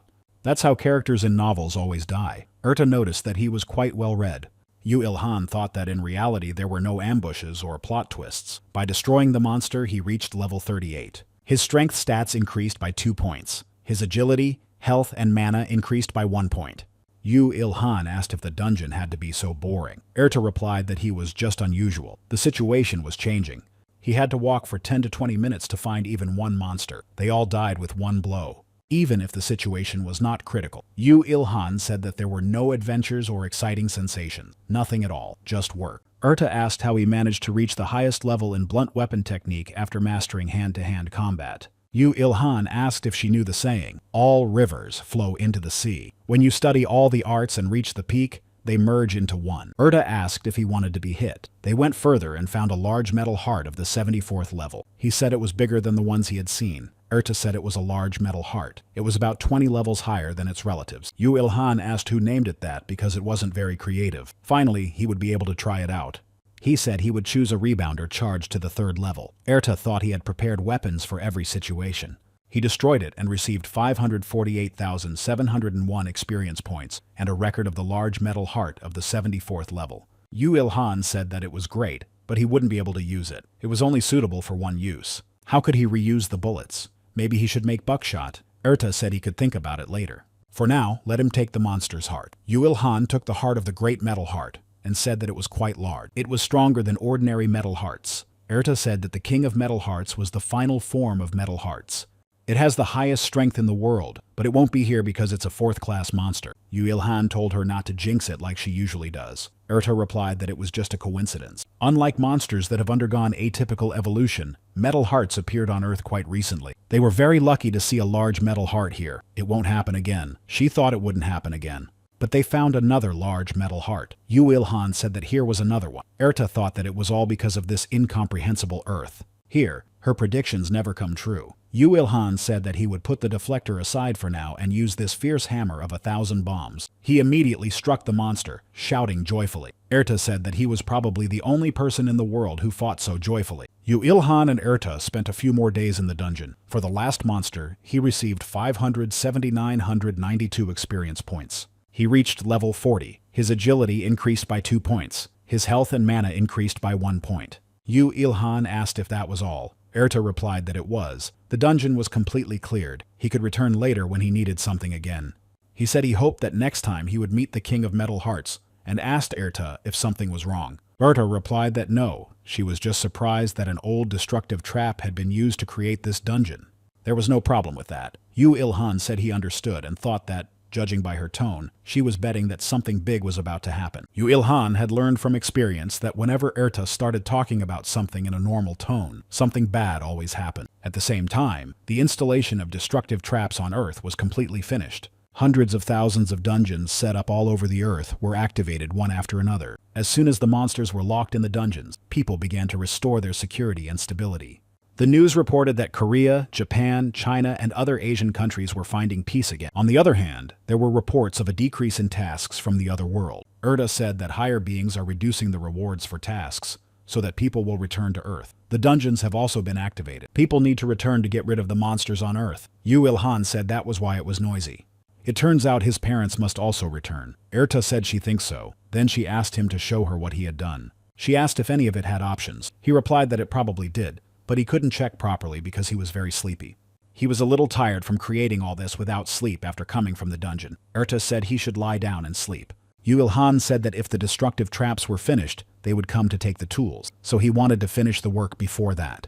First, he made armor with a rare metal core, with an impact force of 4,800 units. The terrifyingly strong and stealthy black armor has the option of increasing defense by 40% and increasing impact force by 30%. It is a masterpiece created by a master at the peak of his abilities. Only the hearts of large metal hearts were used as materials for its manufacture. The masterpiece has no flaws. It possesses the necessary elements of armor, such as protection and beauty, which help in attacks. Yu Ilhan asked if there could be 3 options, and Erta replied that yes, from now on. Yu Ilhan said that these options were incredible. During an unexpected attack, the force of the blow increases. During stealth, the force of an unexpected attack increases by 10%. And the impact force increases by 30% due to the armor effect. When using a spear, the impact force increases by 50%. That's very cool. Erta said that a characteristic called Terrible is needed to enhance the options. For an item created without crafting mana, it is almost unbelievable to have 3 options. But thanks to his status as a legendary creator, he was able to create what was once impossible, and he should not sell items with 3 options to other people. It's too dangerous to reveal his abilities like that. Yu Ilhan asked what would happen if there were 4 options. Erta noted that she was serious.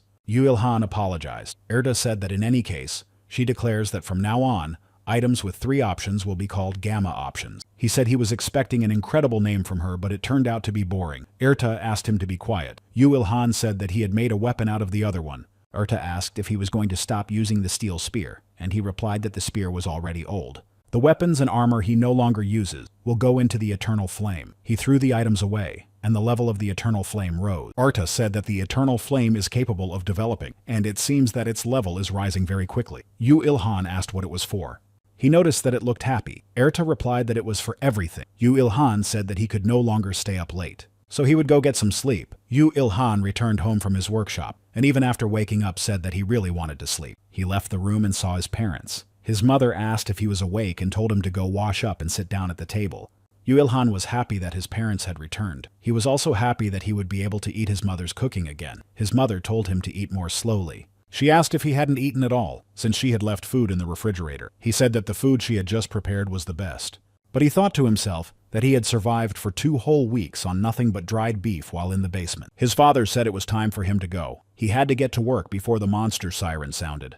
Yu Il-han asked if he was going to work at a time like this, and he replied that their financial support had just been withdrawn, so he needed to get back to work quickly to get his job back. One of the employees in their department was quitting. He wants to become a hunter, but he can't do that. These monsters are too scary and he needs to start working today.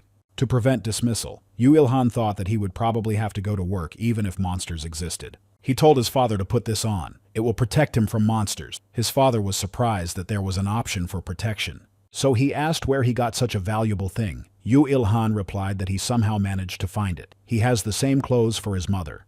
His father thanked him and said they would see each other again. Yu Il-han also said they would see each other again. His mother asked him if he would return to school because universities were also starting to reopen. Yu Il-han replied that he would not. He didn't think he needed university right now. His mother replied that he should do whatever he wanted and that she believed in him. Yu Il-han thanked her and told her to take this. It would protect her even from a powerful attack by a second-class monster. His mother was surprised, but she noted that she liked the bag better. It was suitable for shopping at grocery stores. Yu Il-han said he couldn't give it to her. Besides, it was very heavy. Yu Il-han returned to the workshop and noticed that it had changed in just one night. Irta said that heaven had decided to reward him for his success. These tools were made of metal that would appear on Earth. But after she ascends to the 2nd level, he received a notification that the second task of the heavens to create a destructive trap was complete. Yu Il-han thanked her and said he would make good use of it. All characteristics were increased by 5 points. He received additional rewards for completing the task perfectly. Irta said that was not all. Yu Il-han asked what that meant. Irta gave him a book and said that it was a record of the skill of resistance to dangerous poisons. This would allow him to prevent poisoning, even from a 4th-rank monster. Yu Il-han said that it must be incredibly rare. Now he would be able to eat troll meat. Irta said that was true, and as a final reward, she would tell him the location of the troll dungeon. Yu Il-han was surprised that he would even learn the location. Irta said that the troll dungeon was in the United States. He immediately went to Incheon Airport and said that he would be flying on an airplane for the first time. Irta pointed out that he had forgotten something. To travel abroad, he needed a passport and a visa, but he had neither. Yu Il-han replied that she was right. But it didn't matter because he was going to fly illegally. He repeated several times that he would fly illegally. There were many people around, but no one paid attention to him. However, Irta still pointed out that he should be quiet because he was speaking too loudly, but he was sure that no one would notice him. He told her that even the modern security system would not be able to detect him with his ability to hide. Irta said that she would not notice him even if he possessed magic in the future. He quietly took the jar when the flight attendant thought she hadn't taken enough. From the window, Yu Il-han saw a jet fighter. Irta said that it was probably a fighter jet piloted by a user of the ability. It was needed in case a monster appeared in the sky. Yu Il-han said that was why the tickets were so expensive and there weren't many people here. Irta said they needed to get to Arizona. That's where the troll's underground lair is, so they need to transfer in Los Angeles. Yu Il-han said that sounded good. Irta said that this time everything would go smoothly. Yu Il-han thought that when she said something like that, something bad always happened. When they got to the right place, everyone was shouting that there was a monster there. Yu Il-han realized that he knew what she was about to say. Her next sentence should be that there must be some kind of mistake. Irta was about to say that, but then she noticed that he was stealing her lines. Yu Il-han said that if the angel couldn't predict this invasion, then he, as a human, would take care of it. He had also heard her say this 1,000,000 times. She said that this was not a normal invasion but an excess, and thought that the sign had finally come true. Excess is a phenomenon. This phenomenon occurs when a destructive trap explodes for unknown reasons, resulting in the release of a large number of mutated monsters. It creates mutant monsters that are much stronger than the previous one. The most significant feature is the absorption of energy from the destructive trap by the surrounding area. This leads to changes in the environment. Yu Il-han said that part of the airport has become a stone desert. The monsters are locked in the dungeon, but when there are too many of them, they turn the outside environment into a dungeon. Irta said that this is indeed the case. An excess occurs when the world evolves and dungeons are formed. It can also be a side effect. The cause of the side effect could be very strong magic or a collision of dungeons, but in her opinion, that is not the cause right now. The The biggest problem is the mutants created as a result of excess, which are capable of interacting with other dungeons and provoking excess upon excess. In other words, if even one monster is missed, another excess will occur. Yu Ilhan asked if there was another sign, because if he misses a monster, another excess will occur, and he will have to try his best to solve this problem. Urta said that this must be prevented and that she would give him a task. The reward would be characteristics and skills. Yu Ilhan replied that he accepted. Then monsters burst in on them. People attacked them and shouted for them to leave. Some of them called for help. One of the monsters said he had to find a record. Yu Ilhan noted that it was some kind of light monster. Urta replied that it was a second-class mutant monster with a special ability, so he should remain vigilant. Yu Ilhan asked if that was really true, then noticed that it had excellent armor and a spear. He obtained a black spear of death of a unique class. Its striking power is 2,400 units. It has the option of increasing the probability of a critical hit and damage by 30%. During an unexpected attack, its durability is 1,700 units. It is a masterpiece of the century, created by a master at the peak of his abilities. The heart of a large metal heart was used to make it. The spear possesses the power of the Reaper of Death, allowing it to hide in the darkness and take the lives of others. Yu Ilhan dealt a critical blow to the monster, gaining 418,300 experience points, and said it was an incredible feeling. Urta noted that he did not have a mana stone, and if he was going to process it, he should put the ingredients he needed in his bag after processing. People asked who this person was who had destroyed the monster so quickly. They also noticed that he already had full plate armor, which was cool. Yu Ilhan remembered that even with his stealth skill, people could see him if he was in the center of events. Meanwhile, another monster crept up behind him and attacked him with a breath of flame. Yu Ilhan thought that a similar attack had destroyed the wall before, so he decided to go outside. But the monster attacked him again. People thought he couldn't dodge the blow. Yu Ilhan said that he was fine even after being hit directly, and that he could fight calmly while taking all the blows. Urta noted that someone might consider him a masochist. Yu Ilhan told the monster to come to him. Then he saw how people were fighting the monster. The man said that they couldn't just stand by and watch, so everyone who was capable of fighting should come here. He suggested forming a team and told people who did not have fighting skills to leave. Urta said that it seemed like after that blow they had completely forgotten about him. Even the monsters were ignoring him, which was unbelievable. Yu Ilhan asked her to be quiet. He noticed that people were in danger and took the flame attack upon himself. The man he protected thanked him. Yu Ilhan dealt a critical blow to the monster, and the monster uttered the words, "Record of a strong warrior." Yu Ilhan said that it would be better to give him his record, and then destroyed it, gaining 4,298,180 experience points. The other monsters said that he was a strong warrior, and the strongest. If they absorbed his record, they would be able to evolve. Yu Ilhan asked if all monsters were going crazy because of the records and evolution, or if it was all because of excess. A masked warrior approached him and thanked him for saving him. Yu Ilhan heard a woman's voice and was surprised. Then he told her not to lose her vigilance on the battlefield. The girl said he was very cool. Yu Ilhan thought he knew he was handsome. Urta noted that no one could see his face because it was hidden behind a mask. He continued to destroy monsters and received 431,729 experience points for the last one. He also reached level 44. His strength stats were increased by 2 points. His agility, health, and mana stats were increased by 1 point. Yu Ilhan said that these lizards kept coming. Urta noted that he would not have enough time if he destroyed them one by one. He needed to destroy their leader first, as he was the main cause of the environmental changes, and then get rid of all the others. Until he destroyed their leader, the monsters would continue to appear. Ilhan noted that it was easy for her to say, and how easy it would be to get rid of each of them. The monsters said that they needed to destroy him first, and get the record of a strong warrior. Yu Ilhan said that he was already tired of them. He continued to destroy the monsters, and the people who watched this thought it was incredible. The guy said that they were barely able to defeat one group, while he alone was destroying several. Yu Ilhan rose into the air to find their leader, then immediately attacked him and reached level 45. His agility increased by 2 points. His strength, health, and mana increased by 1 point each. Yu Ilhan said that at this rate he would not be able to control his mana even when he obtained his second profession. Urta said that everything would be fine until level 100, and, by the way, his level was increasing very slowly.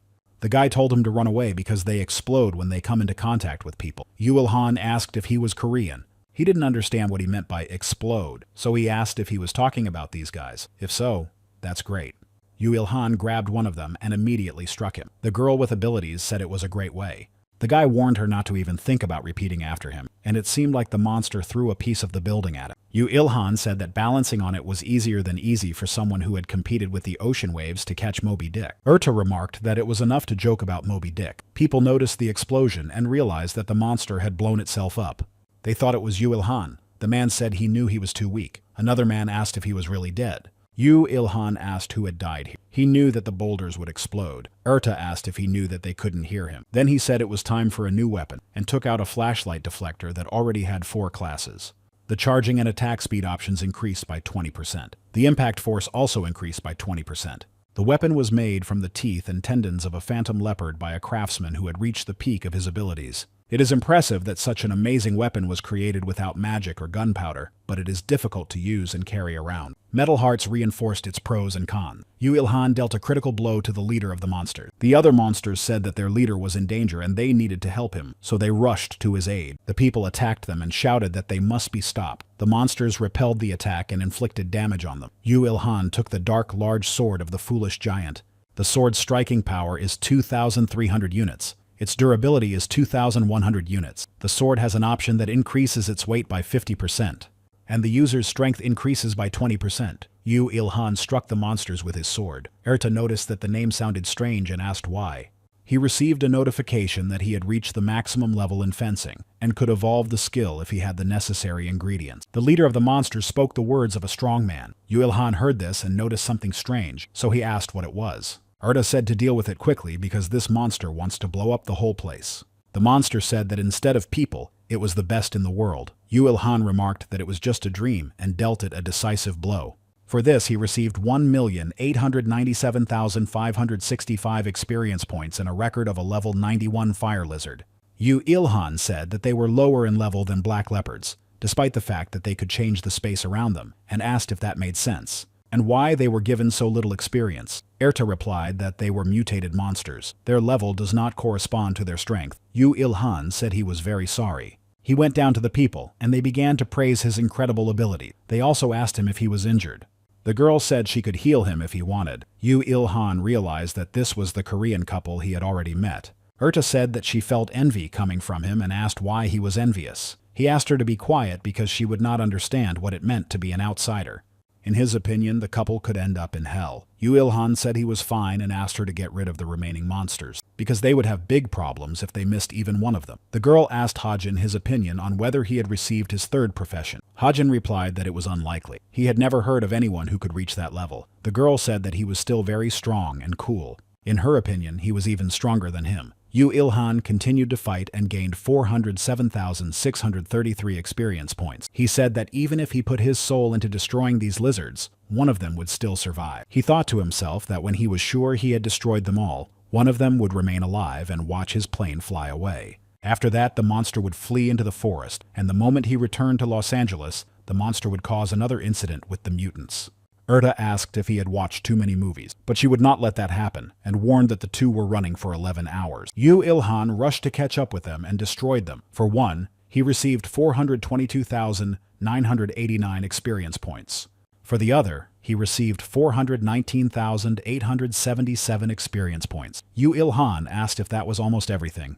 Asked if he was sure he could carry them. Ilhan asked why not. There was a whole mountain of monster bodies.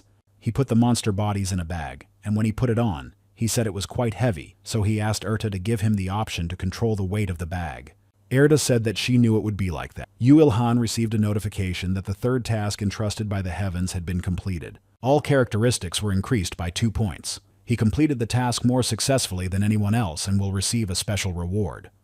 Cast a spell to summon the angels. One of the angels was surprised that she was so small and asked why she had called her. She replied that she needed help with crafting mana. The angels understood what she wanted from them. The angels immediately noticed the bag, which was very heavy, and agreed to help her. After that, they used mana crafting together with Then gave the bag to Ilhan. She said that now he could adjust its weight as he wished. Ilhan thanked her and the angels. One of the angels laughed. Then she said that, to be honest, she had seen him today while watching her ward on the battlefield. Ilhan was very surprised and asked if angels help other people besides him. Replied that they do. They need to protect rare and incredible users of abilities for the good of the earth. Her ward's name is Nayuna. He should help her if he gets the chance. It would also be good for him because she was a blessed goddess of beauty. Erta asked Peita not to tell her about Yu Ilhan's abilities. Information about him must remain a secret. Peita said she had never seen her so concerned about a lower creature, and asked if she had accidentally fallen in love with him. But she cannot because Lita will destroy her. Erta asked what she was talking about and told her to go back if she was done. Peita asked Yu Ilhan to be kind to Nayun. Erta asked if he would help her, and he replied that it was impossible, because he is an outcast and will never be able to approach anyone first. Erta said she would give him the rewards for the remaining tasks. This skill would give him superhuman strength, and he could use it together with mana. Yu Ilhan said that it was not bad, and that it sounded like a monster's skill. Erta said that he had learned all the skills available to humans. Nayuna said that Peita told her that he would also be on this plane, but she couldn't see him anywhere. Hajin told her to sit down properly, fasten her seatbelt, and speak more quietly because someone might hear her. Nayuna asked how he thought he looked, maybe like a muscular man, or maybe very feminine. Hajin asked why she cared. He thought she wanted to be on his team because of his strength. She replied that of course it was important, or maybe he was jealous of her. Hajin asked why he should be jealous. Yu Ilhan told Erti that he thought they should walk past them. She told him to stop acting like he was the main character in a movie. Yu Ilhan asked if she had never heard of Chekhov's gun. Russian writer Anton Chekhov once said that if someone left a gun on the wall in the first act, he must use it in the last act. Nayuna said that it was very tasty and that he was an incredible cook. Yu Ilhan wondered why he was cooking it all and told them to leave if they were done. But Nayuna asked if he could cook some more. The scorpion monster meat he cooked just melted in her mouth. To explain everything that was happening, he needed to go back in time for a moment. Before that, Yu Ilhan and Erta reached the dungeon. Yu Ilhan said that it was an incredibly huge entrance. Erta asked what it was. He asked why she was interested in it, since she was the higher being. Erta said she would go and look around. She had heard that this was what troll dungeons usually looked like. Yu Ilhan asked why something strange always happened wherever he went. Erta looked at the entrance and said that she understood everything. This was a very rare phenomenon. 2 destructive traps had been set here by mistake. Because of this, 2 dungeons had merged into one huge one. In a dungeon like this, there must be other monsters besides trolls. He should be more careful. Yu Ilhan tried to enter but received a notification that entry was restricted to those who had not reached level 50.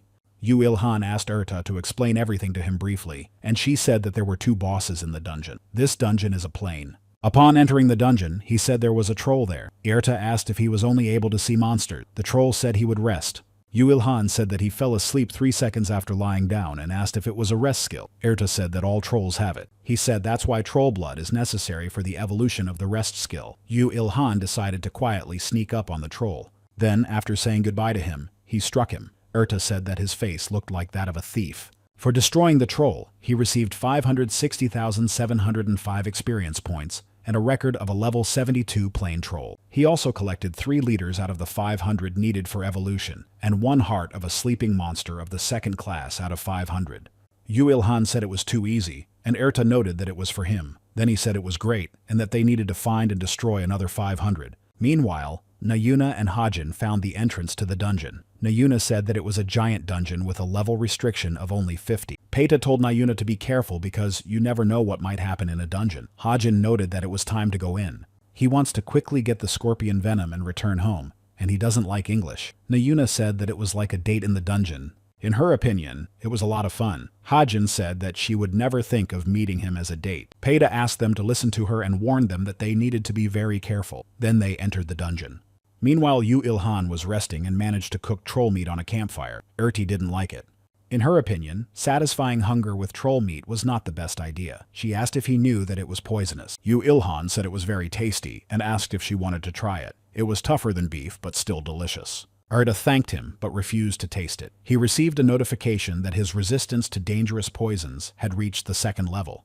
Yu Ilhan said that his resistance to dangerous poisons had increased rapidly. Erta noted that this only meant that the meat he was eating was very poisonous. He replied that he had the skill, so everything would be fine. Yu Ilhan ate well and said that it was very delicious, and that his cooking skills had also improved. One way or another, 5 days had passed since their arrival, but he had only seen trolls here. He lit a fire and cooked meat. But the other monsters never appeared, which was strange. Erta said she had a theory, but she wasn't sure about it. Yu Ilhan asked what the theory was. Erta replied that, in her opinion, his concealment even hid the fire and the smell of meat.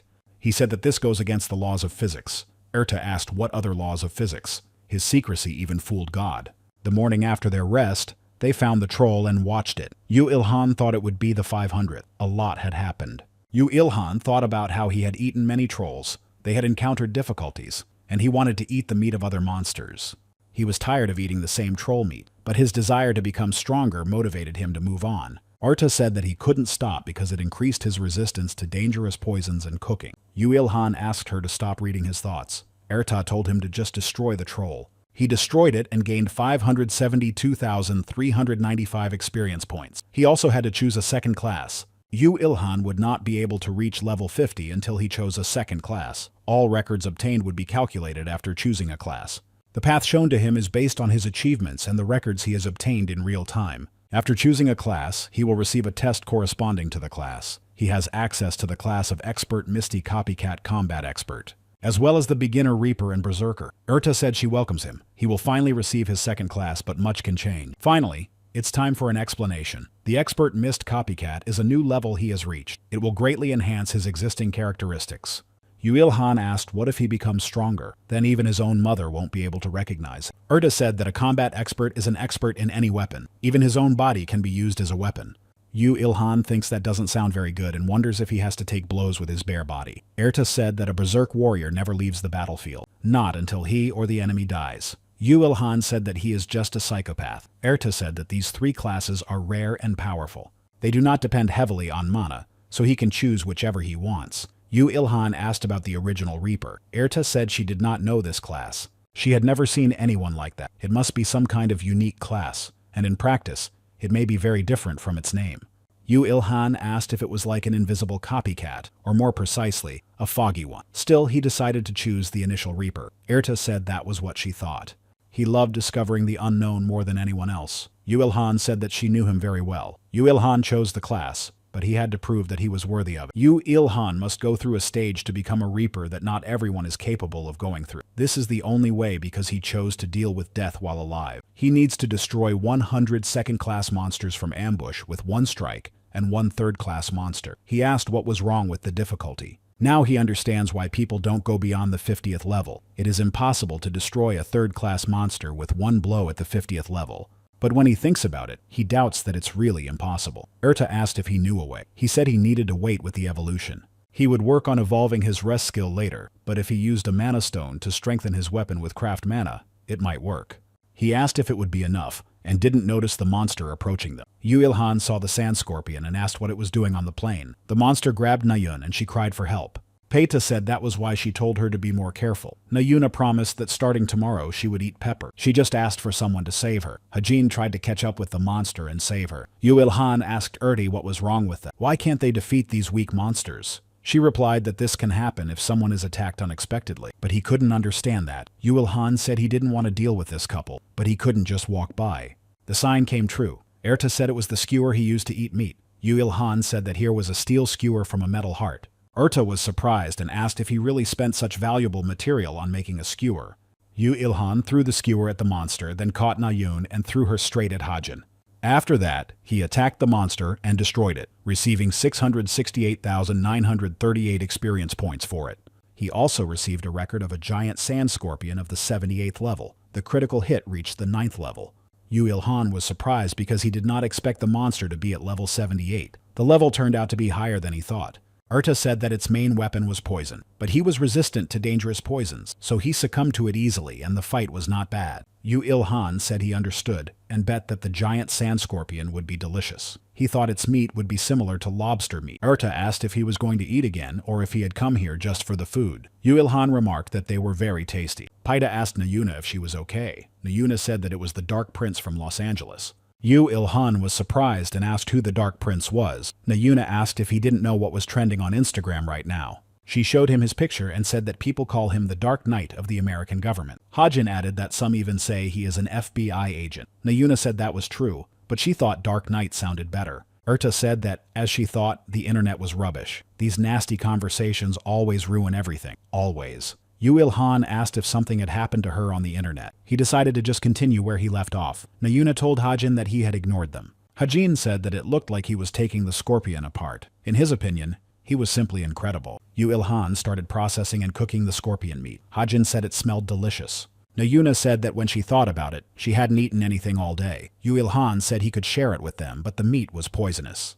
But Nayuna said that it was okay because she could fix it. She used her magic and said for the poison to disappear. After that, she said that now they could eat it. The poison had completely evaporated. Yuilhan thought that they were both beautiful. They also had good skills. In his opinion, God was unfair. Erta said that they had heard that Nayuna had been blessed by the goddess of beauty. She possessed incredible divine power. Yuilhan thought about how he had been forgotten for 1,000 years.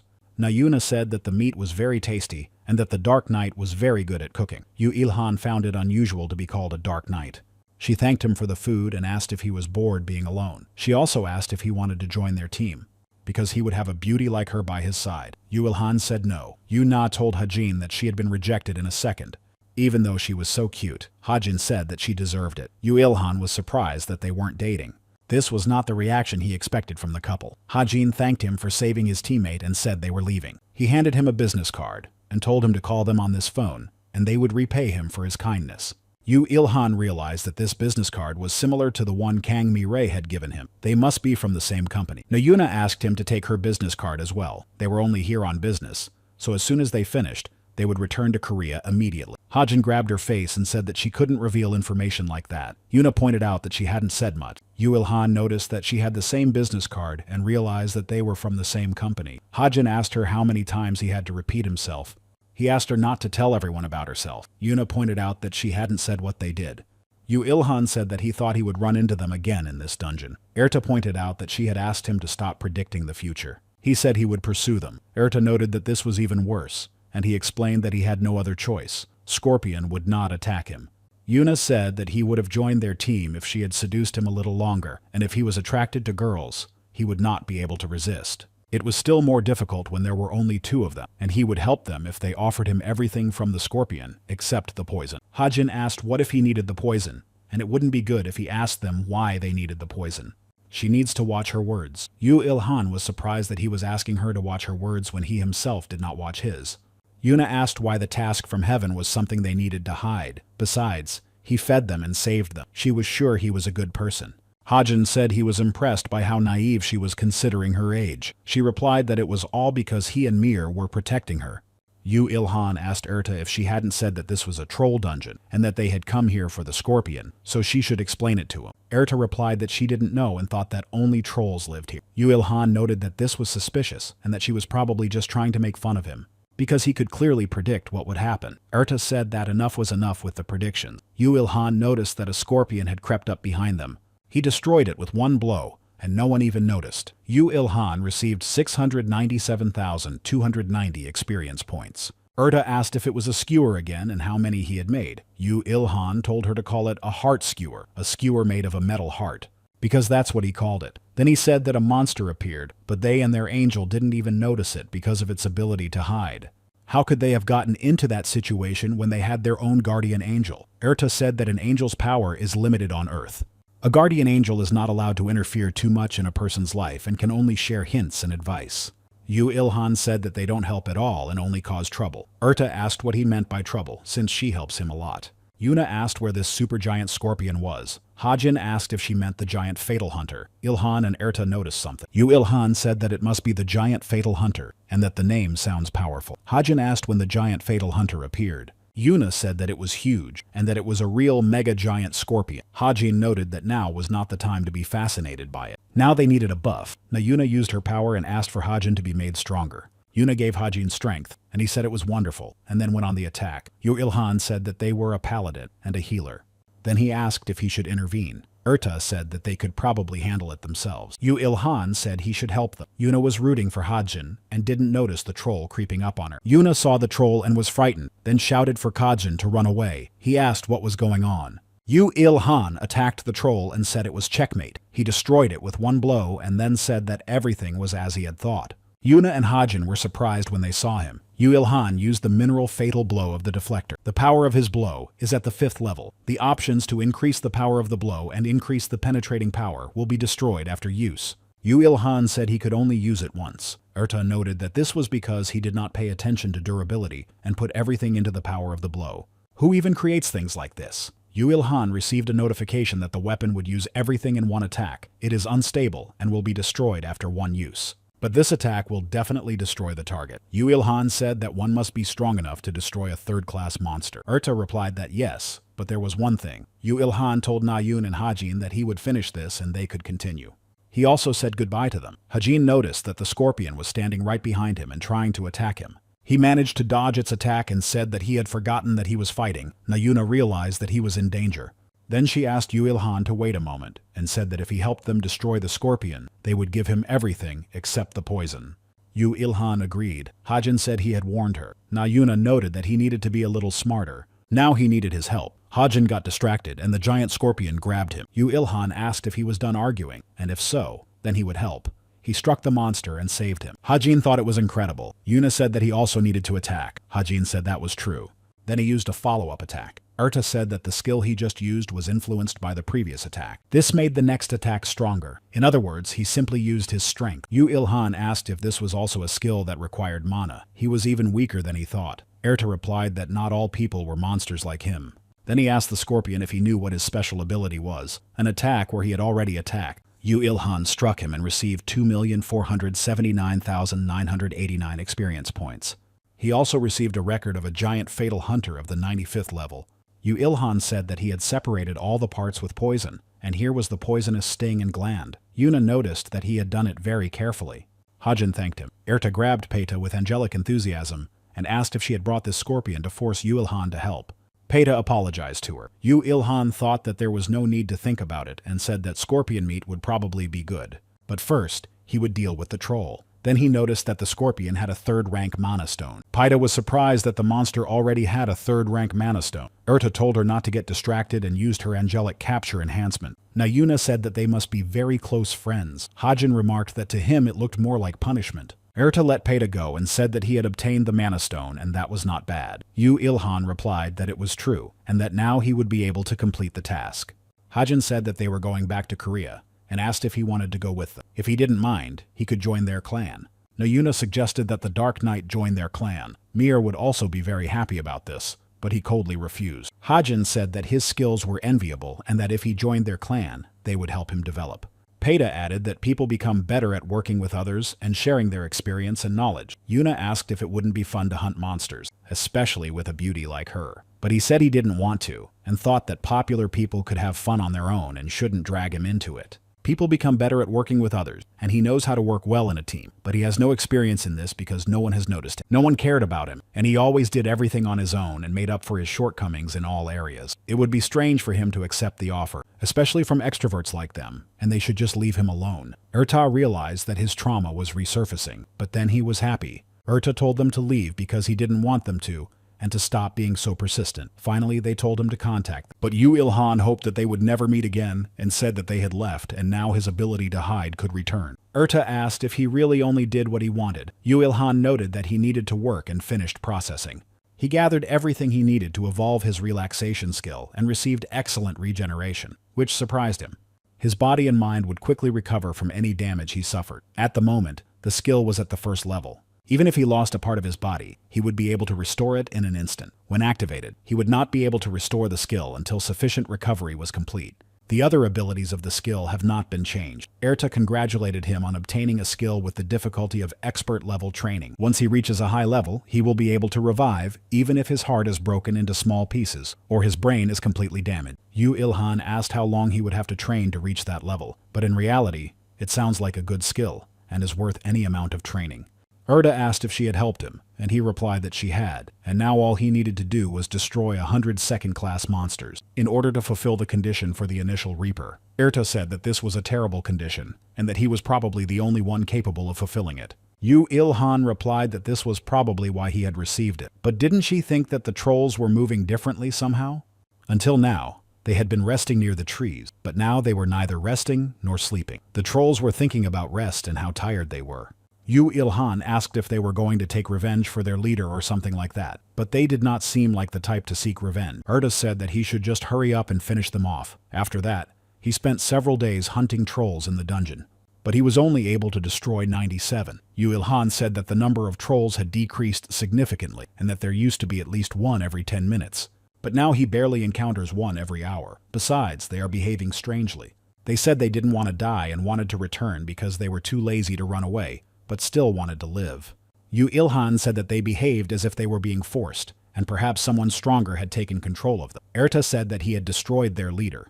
She doubts that there is another troll here in a higher position than the leader. Yu Ilhan said that then there must be a second monster. Erta replied that it was possible. Yu Ilhan said that in his opinion, they should return. She agreed and noted that it was not worth the risk. Anyway, this is not the only place where second-class monsters live. Yu Ilhan asked if she thought the road had changed. Erta was surprised and said she would take a look, then noticed that the exit had disappeared. She didn't understand what was going on. The exit was gone, and she couldn't contact the other angels. This had never happened to her before. Yu Ilhan told the higher being to calm down. Erta said that perhaps it was an abandoned world. God rules many worlds and helps other beings when they are in danger. But sometimes monsters become too powerful and end up destroying entire species. Monsters that have lost their enemies begin to eat each other. The future of this world is lost. Heaven has abandoned this world. She cannot communicate with other angels in the abandoned world. This is because all connections to heaven are severed. Yu Ilhan said that this is not an abandoned world, but an underground world on Earth. Erta replied that it must be. Yu Ilhan sensed that they were in danger and grabbed Erta to save her, then dodged the attack.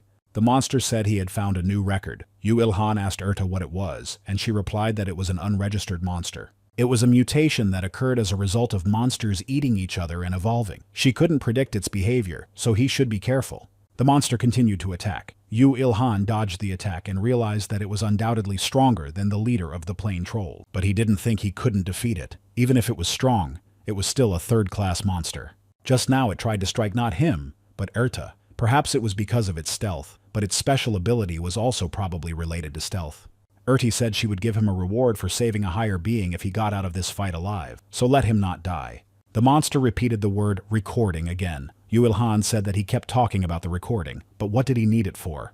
Yu Ilhan thought that his deflector was destroyed, and he only had a spear left as a weapon. His armor was practically a strong shield. Since he couldn't attack him from ambush, the monster told him to quickly give him everything. Yu Ilhan didn't understand what that meant. Erta told him to be careful because the monster possessed magic. Yu Ilhan tried to attack him. Then he said to let it hit him first. He dealt a critical blow to it, but he failed to cause it serious damage. Yu Ilhan asked if that was a critical hit. Erta said that the difference in levels between them was almost 100 level. The fact that he inflicted minor damage on it was a miracle created by his skills and the greatness of his weapon. The monster said he was too weak, but he was still strong, so he should give him his record. They continued the battle, and Yu Ilhan inflicted damage on him again. The monster asked how he could be weak and strong at the same time. Let him give him his record and allow him to gain knowledge. Yu Ilhan told him to be quiet and realized that he was even using his skills, and then noticed that his armor was breaking. He realized that he would not last long if he lost his equipment. He became curious if this was the true power of mana. Yu Ilhan said that someday he would master mana. With these words he attacked the monster, but it used its spikes. Erta asked if the spikes had come out of his face. Yu Ilhan took the attack that was aimed at her and shouted that it hurt a lot. She asked if he was okay, then noticed that the wound was turning black and thought it was a curse. Even his resistance to fatal poisons couldn't stop it, so she decided she had to do something. Erta said that it would be difficult for him to fight if he continued to follow her, so she should not stay there. Yu Ilhan replied that in that case, she should go for a walk. Erta told him not to die. Yu Ilhan dealt another critical blow to the monster. He could barely feel his arm, and it seemed to him that the situation was truly dangerous, but he did not feel a shred of despair. Nayuna said that there was still one sign that had to be fulfilled, and then she heard something strange. Erta thought that if only her power wasn't limited on Earth, everything wouldn't be so bad. Besides, this Reaper had appeared. But now is not the time to think about that, and they need to hurry. They wouldn't have had to leave this place if it weren't for the abandoned world. She hoped that Yu Ilhan would hold out and prayed to God to protect him. Nayu, Peta, and Hajin had just reached the exit. Hajin asks why the exit scroll isn't working. Yuna asks if he's sure the scroll isn't broken because the entrance is also gone. They notice something landing at incredible speed right next to them. Peta realizes it is Erta. Erta told her to repay the debt right now. Meanwhile, Yu Ilhan was trying his best to resist the monster. The monster asked why he wasn't falling. Yu Ilhan told him not to ask him such questions. 2 months had passed since the humans returned to Earth, and did he really think he had endured 1,000 years just to live for a couple of months? Therefore, he would not die here. The monster struck him, and Yu Ilhan felt that he could not move a finger. The monster said that he would die now. Yu Ilhan said that he could only dream about that, and remembered Ertie's words asking him not to die, and thought that he would not die. He also remembered how Nayuna said goodbye to him and told him she would see him again, and he thought that he would die here. There were still many things he wanted to do, and he couldn't die like this. He remembered his parents, and Lita. And then he said he missed her. The monster wanted to strike him, but he quickly got up, dodging the attack. The monster didn't understand how he did it. Nayuna asked if they were too late and used her power, asking the goddess to save him. Yu Ilhan said that the sign had come true. He felt that the curse had disappeared and thought that it was an incredible healing power. Now he could continue fighting. Yu Ilhan told the monster not to look at him like that. He thought to himself that it was wonderful that he could move. If they hadn't shown up in time, he would have actually died. Hajin asked where this monster had come from in this dungeon. Nayuna told him to attack it, and he asked if he should attack. Nayuna asked who else but him. Hajin was scared but agreed. Nayuna said that blessings would pour down on Hajin like a waterfall. He tried to attack the monster and then asked if it had worked. Peita asked how he should fight such a monster. Ertu became curious about who Nayuna was. Yu Ilhan had to exert a lot of effort to inflict even the slightest damage on the Reaper, when she sent him flying with only the power of her blessing. Then Ertai flew up to Yu Ilhan and asked if he was okay. Yu Ilhan replied that he was alive. She said she needed a little more time from that moment on. Yu Ilhan had an idea. So he asked Hajin how long he could hold out on his own. Hajin asked if he wanted him to face this thing alone.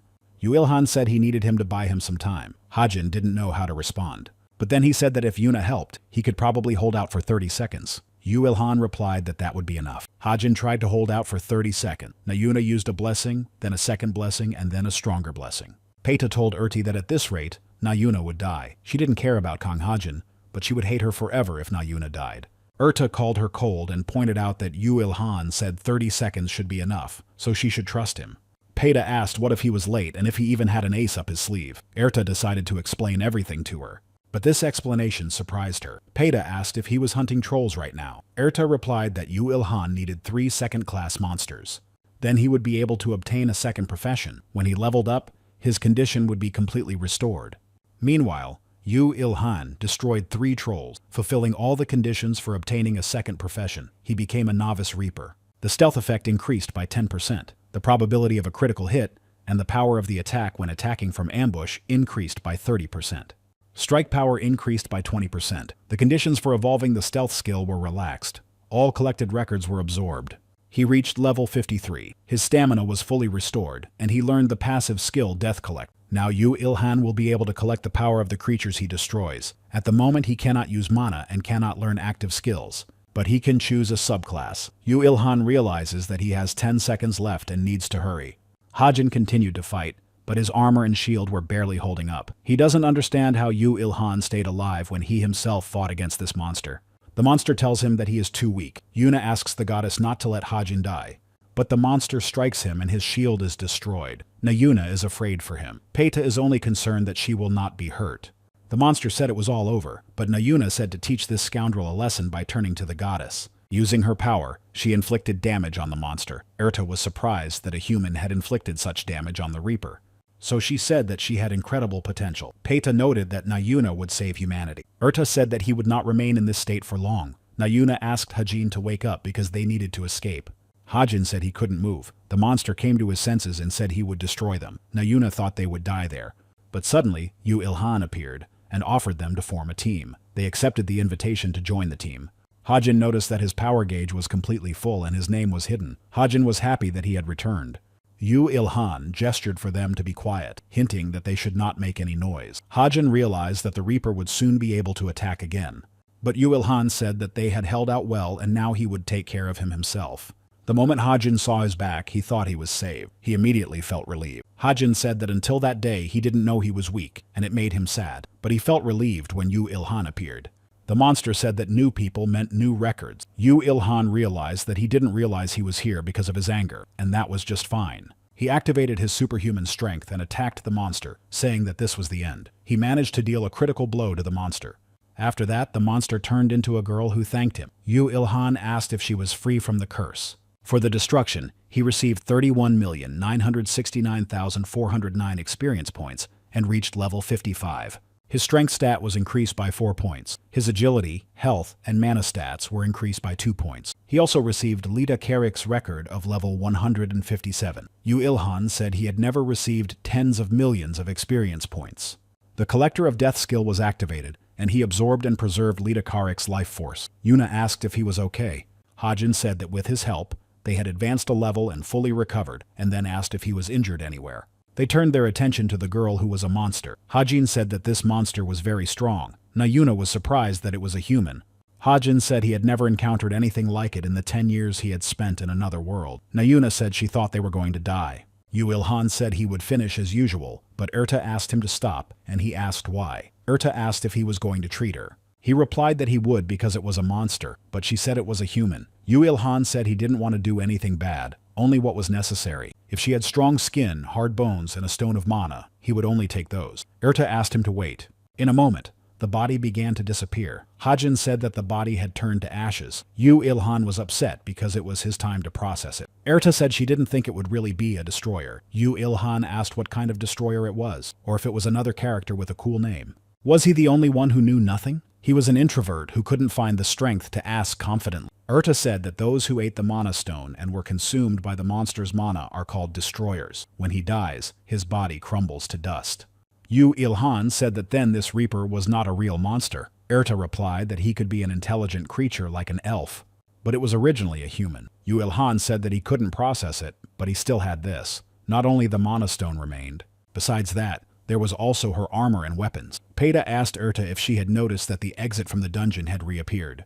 Erta replied that yes, and their abilities had also returned. She thinks the reason was the Reaper Lita Carrick. What a pity that she couldn't hear her explanation. Yu Ilhan asked why she was looking at him like that. Could it be that she wanted to say that it was his fault? Erta replied that it wasn't. She looked at him because he was very cute. Yu Ilhan said that then it was okay. Erta thought about how the Reaper had been defeated, but nothing had been resolved. This secret, developed underground, suppresses the powers of even higher beings. The Destroyer received a 3rd class, which is still impossible to achieve on Earth. She is also concerned about the abandoned world. She does not understand what is happening on Earth now, but she is sure that Yu Ilhan has won, and that he did it incredibly. Hajin thanked Yu Ilhan for saving them. Yu Ilhan noted that he should be thanking them.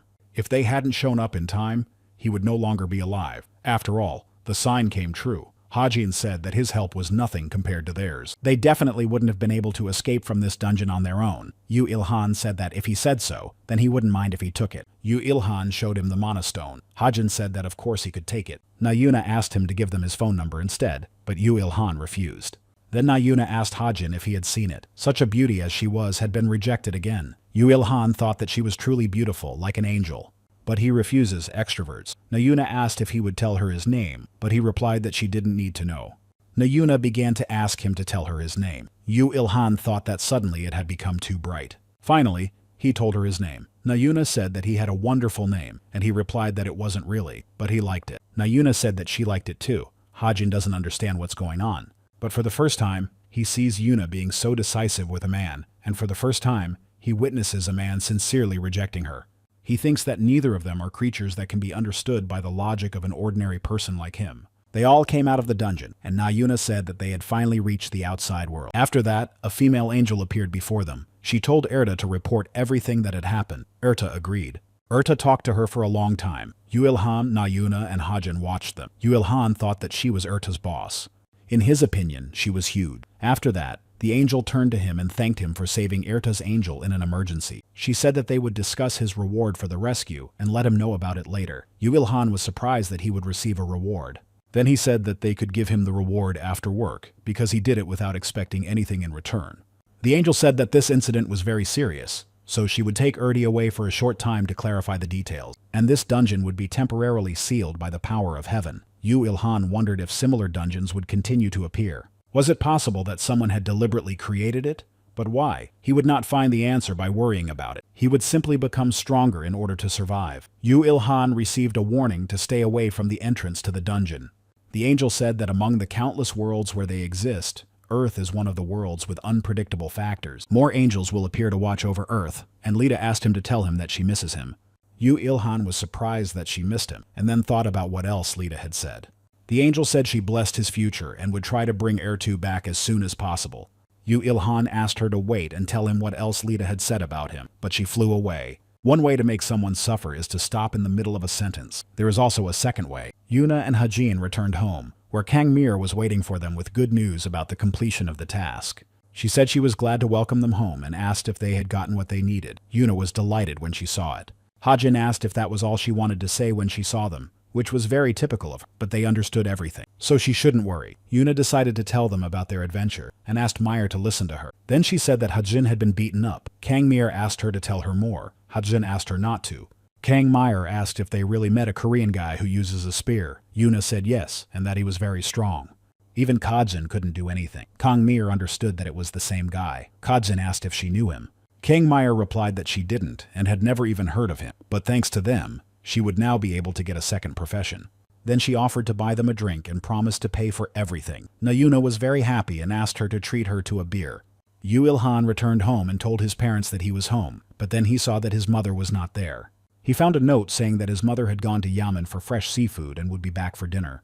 Yu Ilhan was surprised that his mother would go to another world just to buy groceries. She was probably even stronger than he thought. He decided to take a shower and think a little and remember some things. He remembered how his father said that he was weak and had no talent for fighting. He also remembered how his mother said that Yamina was full of seafood and thought that at least she was much more talented than his father. Yu Ilhan decided to go to the workshop to do some work. He had managed to collect a lot of materials. When he arrived at the workshop, he said that if he didn't deal with the meat soon, it would spoil. He wondered if he could ask for magic to prevent his backpack from expiring. He had nowhere to put all this stuff, but he also didn't want to throw it away. Then he noticed the eternal flame and asked if it ate meat. Yu Ilhan realized that this was the case and said that it was just great. It turns out that this will be training in cooking and consuming meat. In that case, he would kill 2 birds with 1 stone, so he told the eternal flame to eat its fill. Meanwhile, in heaven, the angels gathered for a meeting. An angel said that the investigation showed that Lita Karik was the elf Darrow. Some of the angels believed that she would have been an incredibly talented child, if only she had been born 500 years earlier. But the angels did not understand how she ended up on Earth, because Daru was an abandoned world. The angel asked everyone to be quiet. Then he said that this incident raises 2 important questions. The first is how an abandoned world passed through space and time, and became connected to the dungeons of Earth. The second question is why it happened in a dungeon with intersecting destructive traps. If Yu Ilhan had not destroyed Litukarik Erta, Peta would have died, and in the worst case, Earth would have merged with the abandoned world. One of the angels noted that only 2 months had passed since the great cataclysm on Earth, and he says that a human single-handedly defeated a third-class destroyer. Peta asked what single-handedly meant. Her and Yuna fought him on equal terms. The angel asked how this was possible, and noted that this person was suspicious. Perhaps it was worth considering the possibility that he could have been behind the incident. Lita was also present at the meeting among the angels. She said to stop talking badly about him. Her Ilhan put in a tremendous amount of effort to become strong. Her Ilhan is a good child. The angel said that there were angels present who had been close to him. He does not arouse any suspicion. Erta added that he protected her and Peta. She had reported on him many times before. That Yu Ilhan has extraordinary abilities. She did not notice any evil intentions on his part. The angel who started the argument said that they would see. The angel who led the meeting noted that they would not be able to reach a unanimous conclusion at this time. In addition, they decided to quadruple the number of angels on Earth to continue the investigation. To restore balance on Earth, God decided to reward people who had shown great progress. Some people would be sent more guardian angels, such as Erta and Peta. Therefore, they should watch over Earth. They will not be able to fix anything if the abandoned world and Earth are reunited. But some angels do not want to be associated with lower beings. One of the angels believes that they united them with other worlds to prevent chaos, but this is how it turned out. But some believe that it will be easier to get to the root of the problem if they spend time with a strong person. The angel asked Lita and Ita to stay. He thanked them for listening and said he wanted to talk to them. He needed their help to decide what reward to give Yu Ilhan. After all, they knew him quite well. Lita said that was great and asked what they would do to make her Ilhan happy. Erta noted that they should give him something that would be good for him. Angel replied to Lita that he understood how she felt, and following God's instructions, he promised to give him the best reward. The best reward he could give him with his powers. Erta asked Mr. Mur whether he was serious. Lita was very happy. Erta was surprised because Mr. Muir always maintains a neutral position and values impartiality, but now he is making an exception. Mura replied that he was only fulfilling God's wishes. They were doing this solely to restore balance to Earth. He thought to himself that maybe it was just a hunch, but it seemed to him that this person would get to the root of the problem. Unlike the 7 billion people who had returned to Earth from other worlds, Yu Ilhan was so absorbed in his work that he didn't notice how much time had passed. He was surprised that it was already nighttime, and remembered his mother's dinner with fresh seafood. Yu Ilhan finished reinforcing the bumper with a metal core. Now it was a terrifyingly destructive metal bumper with 4 levels of impact force. At the first level, the impact force is 2,100 units. At the second, 3,200. At the third, 4,300 units. And at the fourth level, 5,500 units. The option to increase penetration and impact force reached 40%.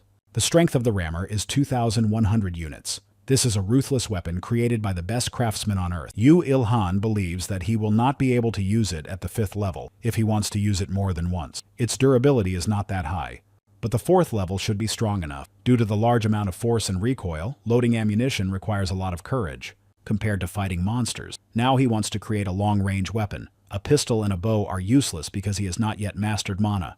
As a result, it could end in his death. In that case, he chooses the Atlatl. The Atlatl has a hook at the end. It gives him more destructive power and range compared to other types of weapons. In addition, he has the effect of spear art skill. Therefore, such a weapon would be ideal. He thinks he has come up with a great idea and decides to start right now.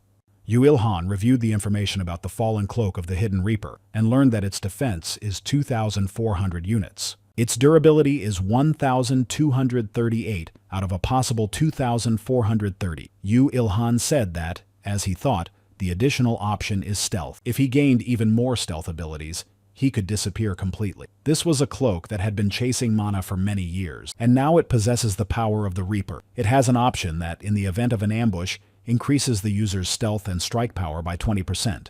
Yu Ilhan reviewed the information about the Reaper's fatal and sharp scythe, and said that this item is much more useful and increases the probability of a critical hit. Its strike power is 3,100 units. Its durability is 1,780 units out of a possible 2,800. Yu Ilhan realized that it was not that perfect. It has the option of increasing the probability of a critical hit and damage by 40%. The scythe was created by the last master of the destroyed world from an unknown metal. Yu Ilhan decided to melt it down into a spear. So he told the Eternal Flame to consume it, but noticed that something was wrong and realized that it could not be melted. He said that there must be things that even the Eternal Flame cannot melt, but the Eternal Flame did not even plan to give up. Yu Ilhan told the Eternal Flame that it could handle it, but then noticed that something strange was happening and asked if it was Lita Karik. He said that although he did not understand what was happening, he would let it come closer. But in a moment, the black silhouette disappeared, leaving behind a stone of mana. Yu Ilhan asked what had just happened. As soon as the black silhouette disappeared, the scythe began to melt. He didn't know what had happened, but somehow it had worked. Meanwhile, unexpected guests came to his workshop. Erta said that he works with metal. She realized that one day he would start doing this when she saw him working with Carcanium. Lita said that he was so focused that he didn't even notice them. She was so proud of her Ilkhan. Meanwhile, Yu Ilhan finished creating a legendary class spike spear of destruction. Its striking power is 3,700 units. It has a critical damage option that increases by 70%. Its durability is 3,100 units. A masterpiece created by the greatest weapon master on Earth from another world, but it is not yet complete. Yu Ilhan said that something was definitely missing, and he thought that it would not be complete until it went through crafting mana using Mana Stone. Yu Ilhan saw Lita. He said he was overworked and that's why he was seeing things. But Lita asked if he was surprised that she had returned. Yu Ilhan asked if she was really Lita. She started crying, and he asked how long it had been since they last saw each other. Probably 2 months. Lita said that for her it felt like more than 100 years had passed. Erta watched them, and Yu Ilhan noticed her. Then he greeted her and remarked that she had done well. Erta said she had returned. They decided to talk over a cup of tea, and Yu Ilhan said that now he was carrying a double burden. Lita asked what other burden he had. That's what he calls her after their long separation. Erta noted that heaven had decided to send as many angels to Earth as necessary to find the source of the anomalies. Yu Ilhan said that even they did not know what had happened. Erta replied that this was true, but there is a high chance that something like this will happen again. Yu Ilhan said that heaven cannot do much and they do not know the reason. They also cannot predict the recurrence of this unpleasant incident. Lita thought that they were already talking about work. Perhaps she should also mention that she had worked diligently in heaven and so on. Erta agreed with his opinion. Yu Ilhan asked if she agreed, and what had happened to her before. She would have reacted differently, and she would have asked how he dared to speak that way about higher beings. Erta explained that he was an assistant to heaven and she no longer needed to defend them, not to mention that he had saved her life. At that moment, the relationship between him and heaven changed significantly. Yu Ilhan remembered his reward and noted that she had said he would receive a reward, and then decided to ask her something. He was interested in whether she could prevent the items in his backpack from deteriorating. He noticed that Erta was angry and said that she probably couldn't, and noted that he was just asking. Erta asked if that would be enough for him. Yu Ilhan thought it was some kind of joke, and wondered why Erta had suddenly become so kind. Lita thought about how they had both abandoned her. Erta said that his actions were commendable, so she decided to do what he asked. She added a new anti-collapse option to the shoulder bag. The bag also has 3 other options. The first is space expansion. The second is weight control. The third option is weight transfer. Yu Ilhan was very happy, and Erta said that he deserved more and that this was not all. Turning to Lita, Erta said that now it was her turn. Yu Ilhan thought about the second reward he would receive. Various thoughts ran through his head. He couldn't wait for Lita to tell him what reward she had in store for him. Lita asked if he was ready, and Yu Ilhan replied that he was. She said that in that case, he should open the window under the classroom. Yu Ilhan was surprised. Erta asked him if something was wrong. He realized that she was enjoying his reaction. After that, he opened the window under the classroom. He saw that he was the angel's partner, and then asked what it was. Erta said that heaven had rewarded him with this subclass to help as much as they could. Even with the angel's power limited, they could give him some of their power. He would be able to use the powers of a higher being. In the event of a repeat of a situation similar to the destroyed world, he would be able to use their power. Yu Ilhan mentally asked her to explain more briefly. Lita said that essentially, he and she would be together forever. Erta noted that she would also be with them. Lita asked if he was happy. Yu Ilhan replied that he didn't really need it. Lita asked if he didn't like it, but she didn't understand why. He replied that he doubted they would be very useful in the fight. Lita said she was useless to Ilhan.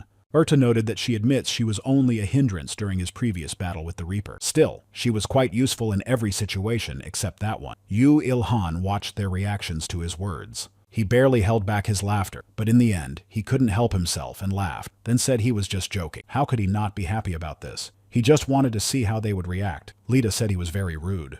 In fact, he scared her very much. Yu Ilhan tried to calm her down. Erta said that it wasn't that she wanted to be with him. Yu Ilhan replied that he knew, then confirmed the application and received a notification that he was now an angel's partner. He can form a partnership with a maximum of 2 angels. All characteristics will be increased by 30%. During the fight against the destroyers and the undead, he received the passive skill of Angel Blessing. The chance of receiving critical hits will decrease by 30%, and resistance to curses will increase by 30%. All rewards for tasks will be increased by 30%. This skill has no levels, and he must fulfill the necessary requirements for its development. He also received the active skill Angel Support, and will be able to borrow the power of angels, depending on his skill in combat in the abandoned world. The more time he spends with angels and interacts with them, the stronger this skill will become. Yu Ilhan thought that it was similar to a command, and here he would be able to see the statuses of Lita and Erti. In addition, all characteristics would be increased by 30%.